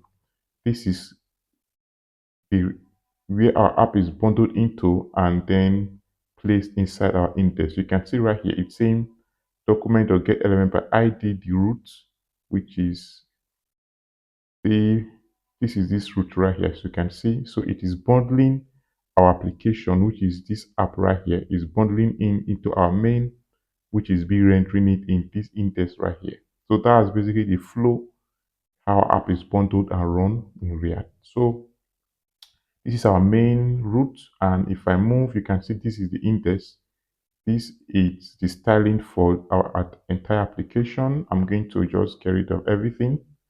And the app.ts, this is going to be our app. And again, I'm going to get rid of everything except the app.css. This is our app.css, the styling that is specific for our CSS. So get rid of that. We're going to have our own custom one. So within my app.ts, I'm going to get rid of everything right here. We're going to be having writing our own from scratch. So get rid of everything right here. Just get rid of everything and leave the empty block right here. So also the count. So right here, I can just, let me also get rid of this. So right here, I can just say h1 and say hello world. And if I come right here, you can see hello world right here. If I want to style this, I'm going to come right here and say h1 background color. Let's just say aqua, and this is it right here. So this has worked correctly, and we can start having or writing our implementation.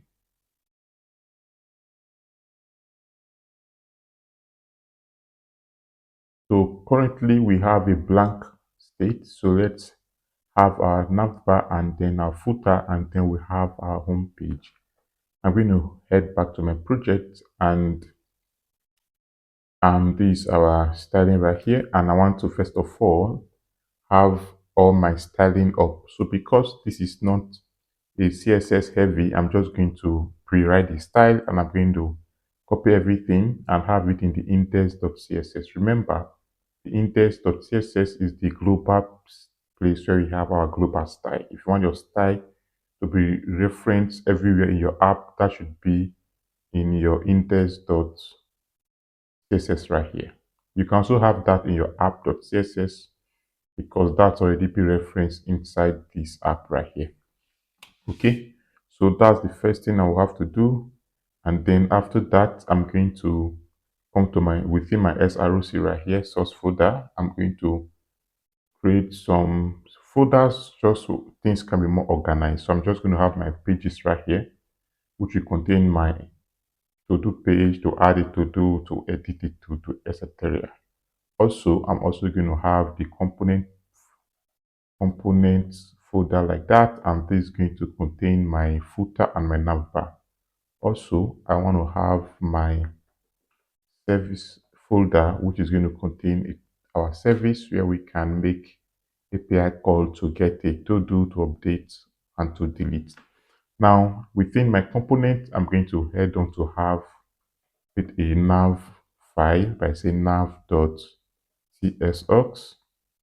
That's a TypeScript kind of file right there. And right here, I'm going to export my component right away, export default and function. I'm going to call it nav, and I'm going to have my implementation right down. So the first thing I want to do is I want to have a little bit of menu open, something like this. This is like the other project.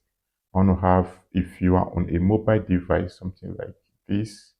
I want to have a little bit of drop down where you can, toggle the menu up right there, a variable to hold that state. So let's do that, and I'm going to call it const, and that's I'm going to call it is menu open, and the method for me to set this variable is going to be set is menu open.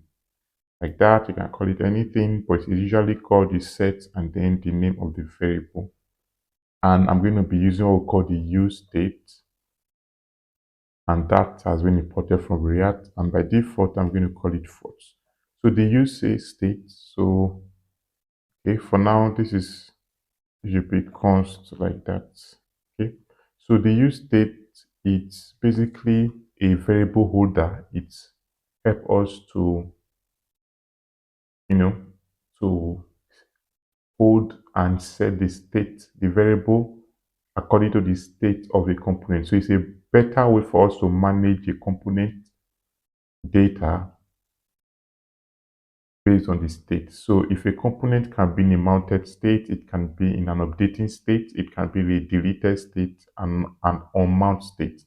So when you are using the use state, those data will only live within the life cycle of that component state. Okay, something like that. It's a better way to manage, data. And I'm going to have other variable like that called toggle menu and then close menu, and then I'm going to return my template by saying return, and then I'm going to have my HTML template like that, and I'm going to have a style right there that is going to be affected based on if the menu is open or not by saying class name and then the style. And right here I'm going to have my div, and I'm going to have all my implementation right there like so.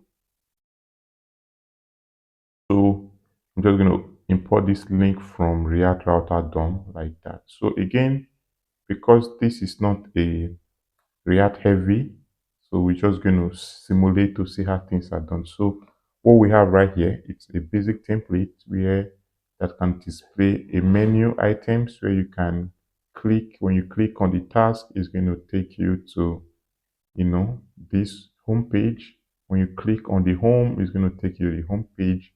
When you click on the to do, it's going to take you to the to do's page. When you click on add to do, it's going to take you to the add to do page, and this is it to display. It's going to show the menu kind of stuff for a mobile view, and you can toggle on or off. Now for us to be able to display this nav bar, so right now if I come to my project, you can see the nav is not displaying. For me to be able to display this, I need to come to my app.ts right here, which is where you can see my hello world is coming from, and I'm going to place it right there. So I'm just going to remove everything here and remove everything here, and I'm going to wrap this using by a browser router like that, wrap everything within a browser router, and then I can have my nav at the top right here. That's going to be nav at the top, and that's been imported from our component. So you can just pull up your terminal to be sure your app is running correctly. If I come right here, you can see my nav is now showing. So let's also do quickly to have our footer.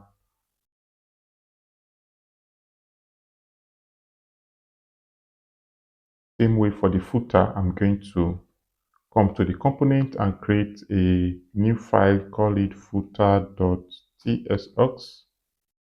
And then right here, I'm going to have my footer stuff by, exporting the component, export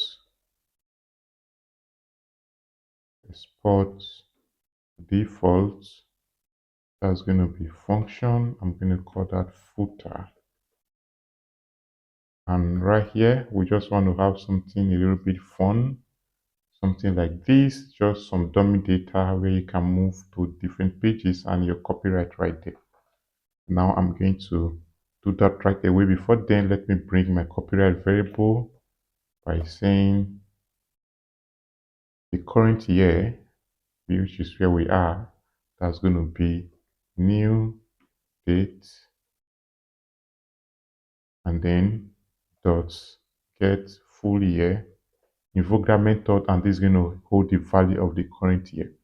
And I'm just going to return my template right there, and here I'm going to have my footer, and then I'm going to have every other thing right there, including my styling and then some of my links right there. So that's it. Pretty straightforward. I'm going to bring my link from the React Router DOM.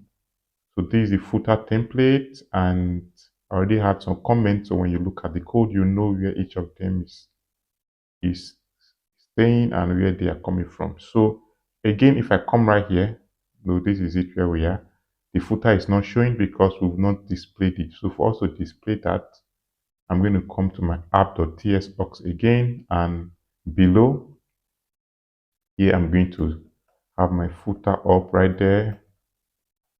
And then right now we can see our footer is showing, and yep, like that. So that's basically how it's done. So let me have my main route or my pages. So I'm going to come right here and say main, and then within this main right here, I'm going to wrap everything within routes because I want to do my routes right now. Routes like that. That should be imported from the React Router DOM. And inside these routes, I will have individual routes by saying routes like that. And each of them is going to be our individual route. So that's it for this. And whenever we have our home page or the to do or add page, all of them will be displayed according to the route we specify right here. So we're going to have our home page in the next lecture.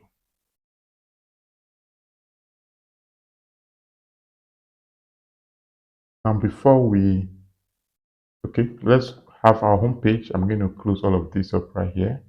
And within my pages right here, I'm going to right click and create a new file. I'm going to call that home.tsx, and this is going to contain our home page. First of all, I'm going to create my function right away, which is export default, and that's going to be default function, and that's going to be home.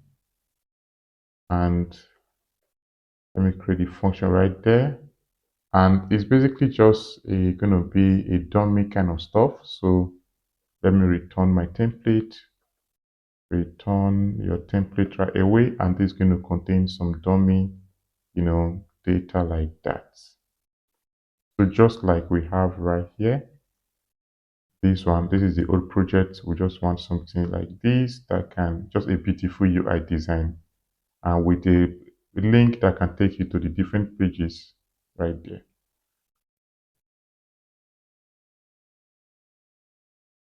So that's been done right away. And let me move this a little bit like that.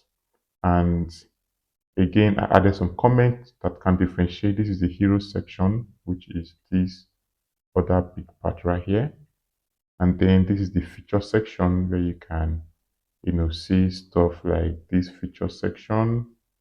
And that's basically it, just a hero section and a feature section. And for each of these right here, each of these buttons, when you click on them, it's going to take you to the respective page which will be setting up. So again, right now, if I come right here, this is the project, you can see nothing is showing. If I come to the home page /home, nothing is showing because I have not registered this router. Let me start and stop and restart that just to be sure. I see the home page nothing is showing. So let's register this route. I'm going to come to my app.tsaux again right here. And here I'm going to say for a route which you've created, I'm going to say the path should be, if the path is a dash slash, then the element component to be mounted should be the home, should be our home component, which I'm going to bring down right here. So now if I go to my home, you can slash, this is my home. But if I go to like /home, and nothing is going on because we've not defined that. So I'm going to also define that, copy this, paste it, and say if the path is /home, right, then also display the home component. So if I say /home right now, we are now in the home components. Okay, so that is it. And let's have for our add to do and get to do. Before we do that, we need to have our service method right here. Remember, our to-dos are in our backend, and we need to have a service method that will help us fetch the data and display. So we're going to be having our service method.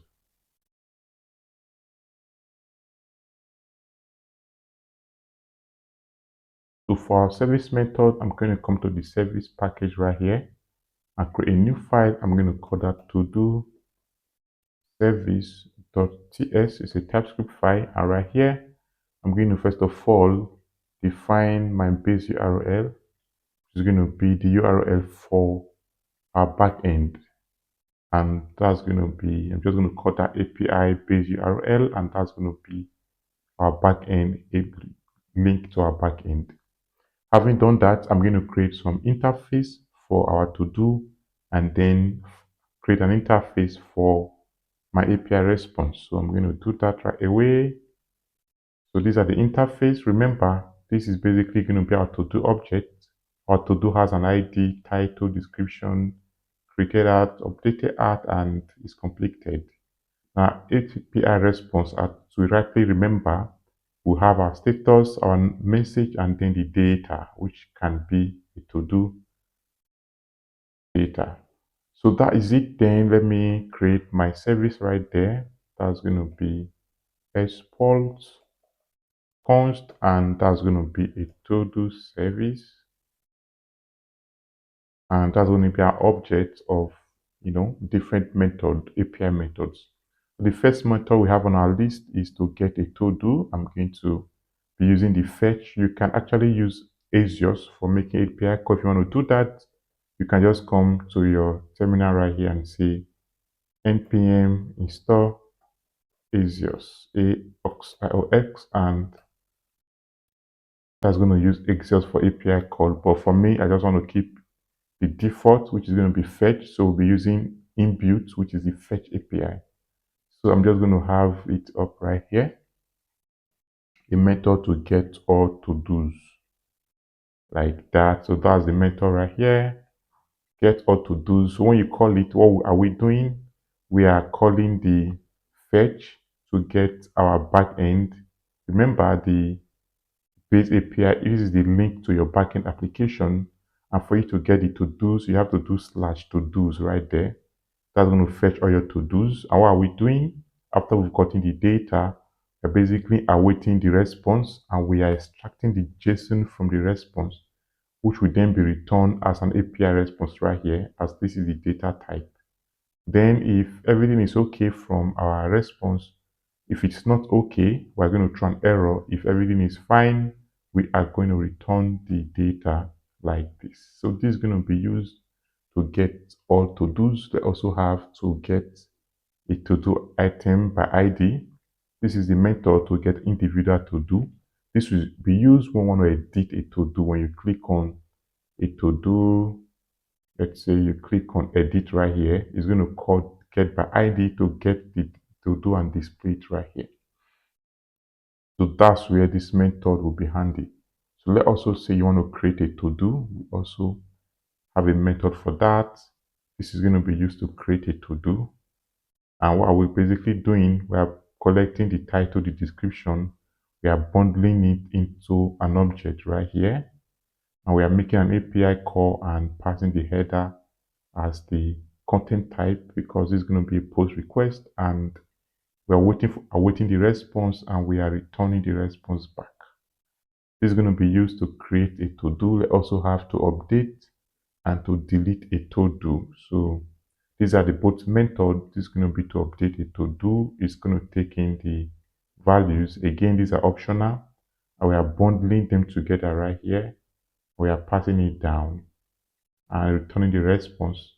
This is it to delete a to-do, passing the ID, pass the ID down, and the back end will do justice to this. So this is our API method, and we'll be using it for our to-do. We're going to head next to have a method to have the page or to-dos that can display all the to-dos. If I click on, this is our app right here. If I click on view my task or your to-dos, so for another page is not there, so let's have that rolling up.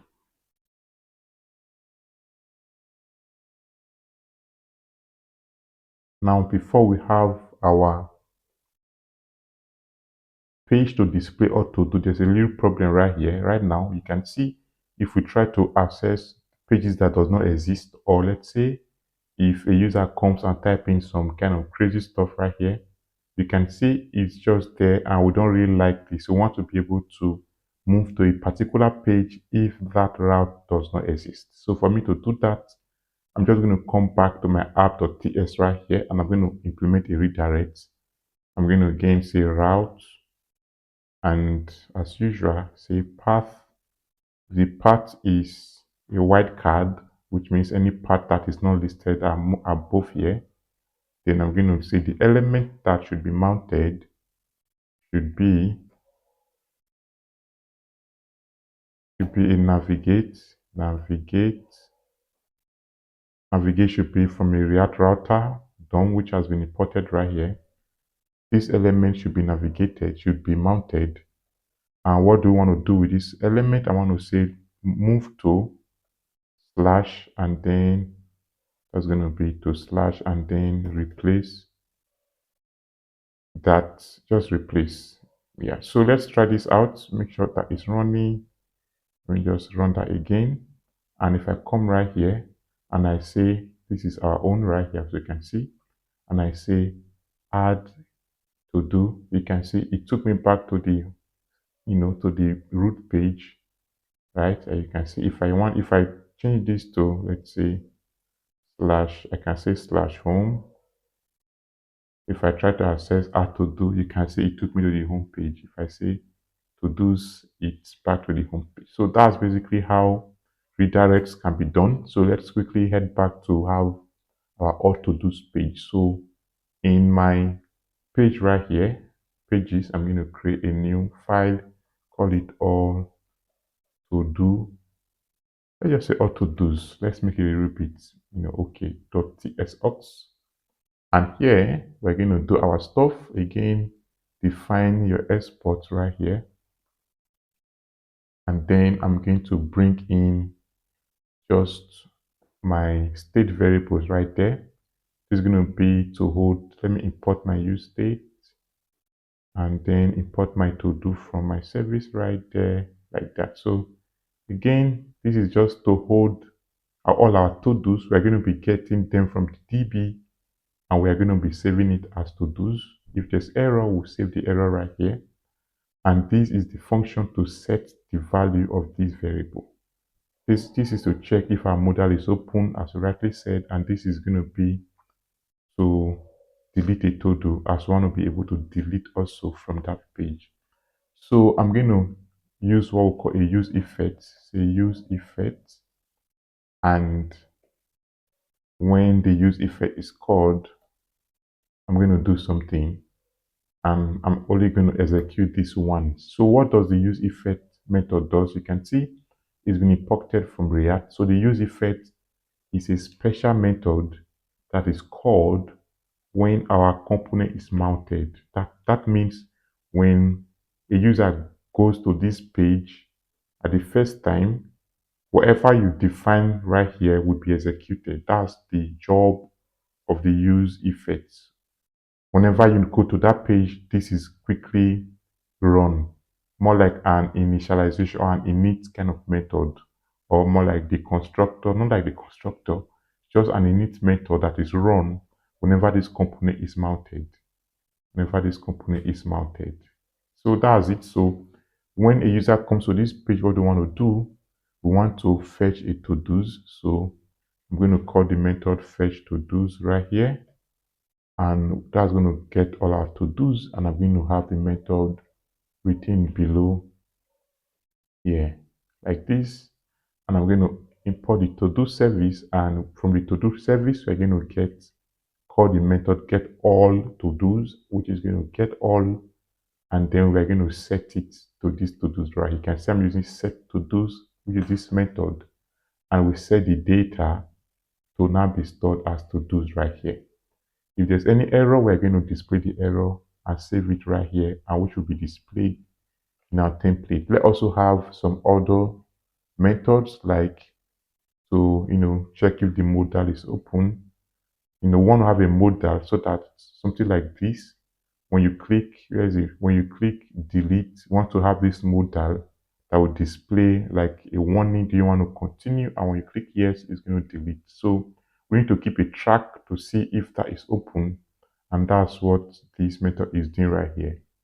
Then if we are confirming the delete, let's have a method to actually perform the delete from our backend, which is going to be delete to do, and let's also close the modal once the delete has been completed. Once the user have clicked on delete, confirm the delete, we close the modal.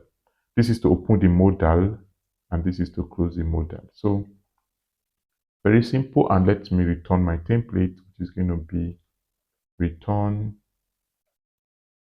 my template. Let's use an empty wrapper first, and within the empty wrapper I'm going to have my div and have my stuff up right there, something like this. So it's a template, and I'm going to be explaining one after the other. So again, this is basic HTML template, and what we are doing is we're having a button right here, a link that will say add new to do, and then we're having a H1 to display all the to-dos, something like this, H1 to display all the to-dos, and then a button to say add to do.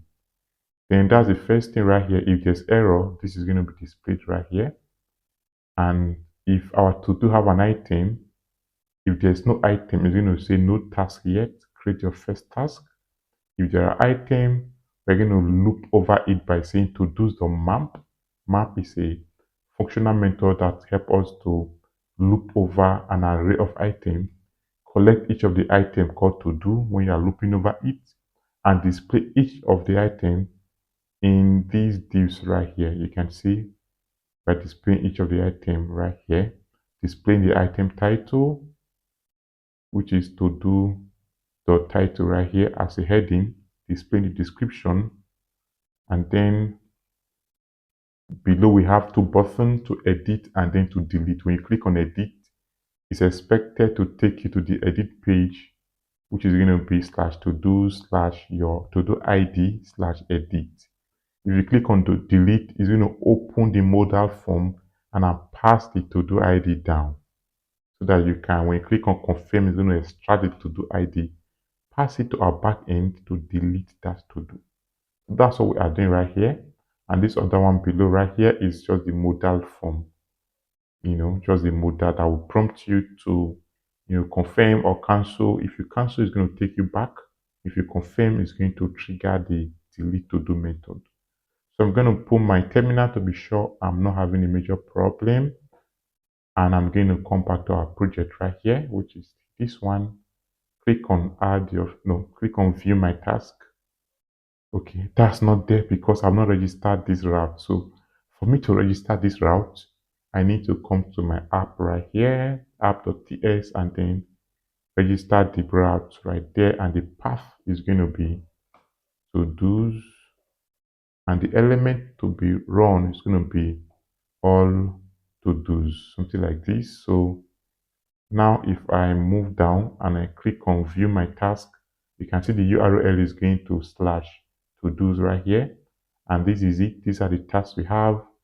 I can edit. It's not going to work because that edit page does not exist. I can delete this and say, let me delete this one to watch football. Click on delete.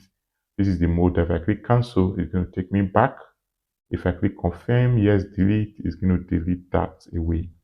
So that's it for our to-dos page. And next, we're going to have to add a to-do, and then we'll have to edit or update a to-do.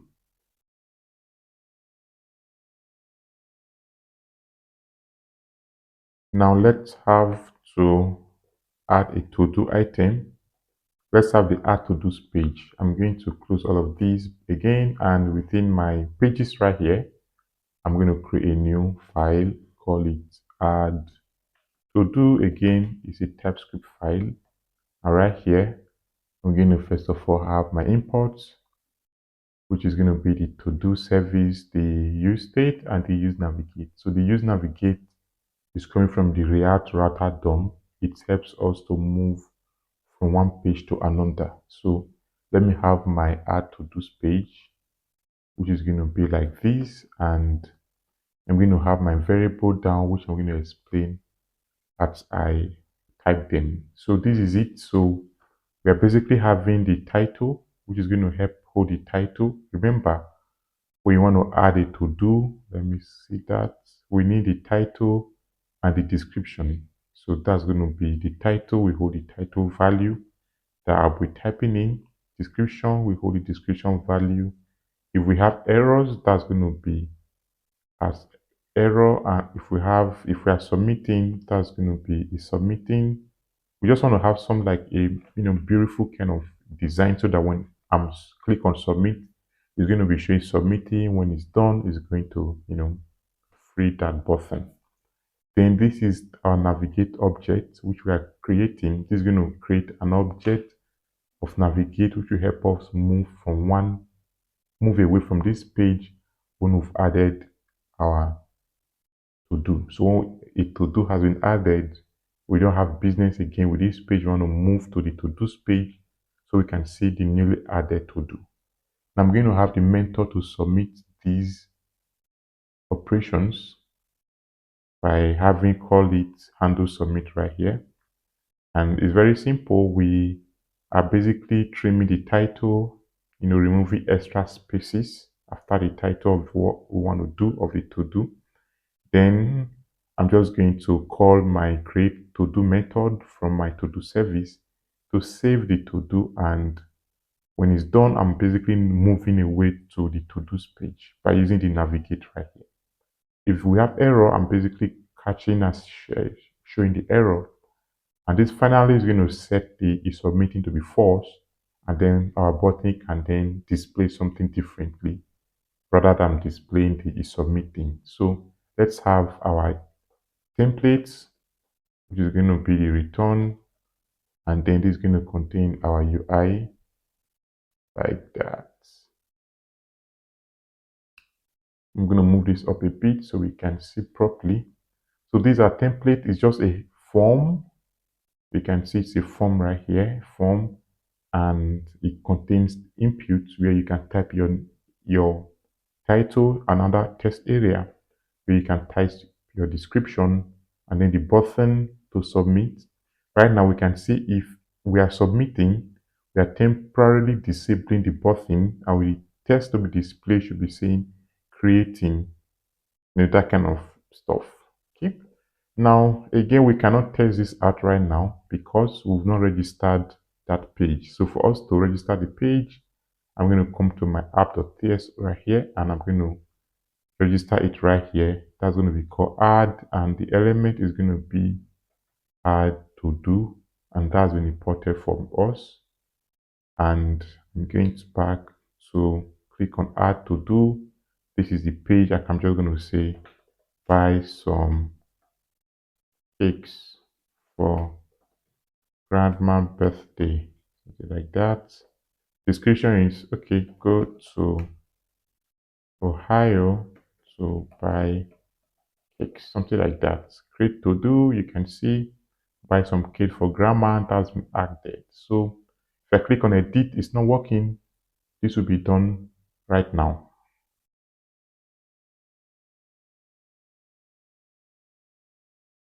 To edit it to do, I'm going to come to my page again and create my edit to do page, create a new file, call it edit to do.csx. And again, I'm going to bring my imports, and then I'm going to create my function to export like that. And within this edit to do function, I'm going to first of all bring in what are needed. So first of all, you can see I'm having my use params, which I'm importing from React Router DOM. The use params helps to read our URL, all our parameters. So it's basically, if I click on, this is the old project, if I click on edit, you can see, let me click on edit to do right now. You can see this is our URL right here, and the ID for this to do is 23. So this can be extracted by using the read param. So the job of the use params is to read our URL and extract an ID from it or a data from it. So right now we can see we are extracting the parameter called ID, and we are saving it right here.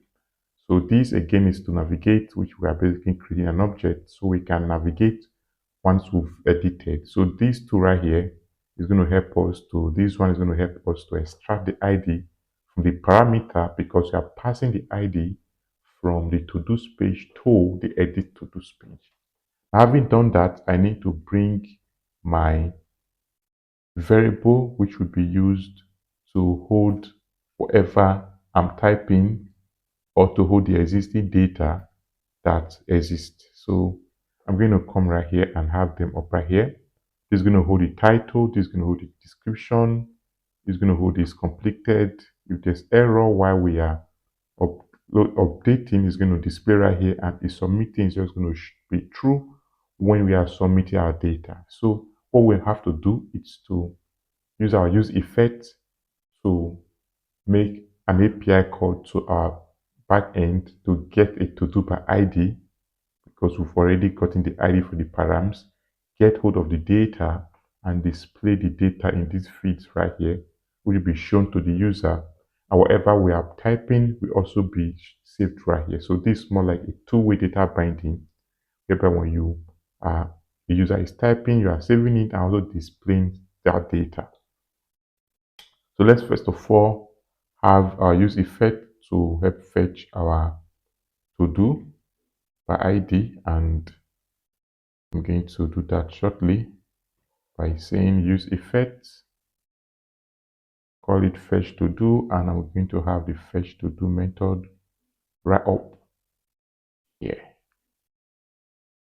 So these are fetch to do, and again the use effect will be triggered when you just get to this page. It's going to get all your data. You can see we are setting the title to the title from getting the data from your backend by ID. We're going to say to do the title, extract the title and save it, extract the description and save it, extract it is completed and save it as well. So that's what we are doing right here. And after that, I'm going to display this data to the user, and the user can edit those data. Now, when the user click on the submit, we want to do something. We want to bundle the data and then pass it back and edit it. So this is going to be the handle submit, and by getting the title, getting the the description, and then we are passing the ID, the title, the description, and then it is completed. And then when it's done updating, we are going to move away to the to-dos page. That's what we are doing right here. And I'm going to return my template by saying return, and that's going to be my template right here, UI. Kind of very cool stuff. And again, it's just a form. This is the form right here. And we are going to just have our input right here. And it's going to read the value. It's going to display the existing title, which is going to be this value right here.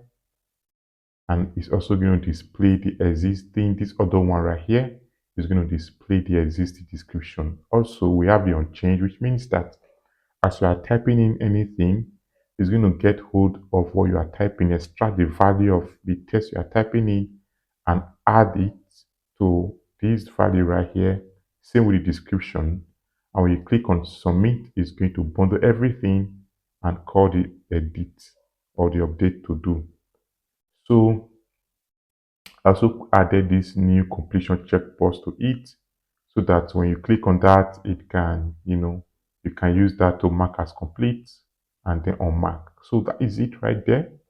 And we've not registered this, so let's do that. Come to the app.tsaux right here, copy this right here, and then we're going to do some kind of tricky stuff right here. So this is going to be called, part is going to be to-dos slash column ID, then slash edit. And then the element is going to be edit to. You can see this, this is it, I think this should be called column. Let me check. Is this column or something? Nah, not. Yeah, that's called punctuation column. So that's a punctuation column. So this is a column. So when you see the column right here and the sitting value, this is no longer treated as a part. This is treated as a variable. So this is going to be treated as a variable. Colon and the following value will be treated as a variable. Then when you have a slash, then this other one will be treated as a path. So that's how React works. That's why in the edit to do, we can read our variable by using the use params right here. Use params to read our variable, and it's going to get hold of the value ID. So if the name I called this was a different thing, that should be what I will be passing in right here to get that key right here. So that's more like a variable key, which is ID, and then which is what we call ID here, and then it's going to collect the value. So let me just pull this up to be sure it's running, which is this, and I'm going to test this out again. Click on add your first to do or something like that. I don't know. I just call this add your to do rather than say add your first to do. Let me modify that and say add your, is it,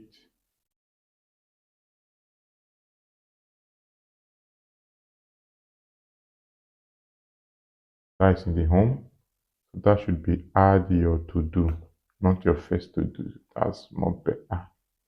So now add your to do. If I click on view my task, if I click on edit to visit grammar, I can click on, you can see this has populated the data.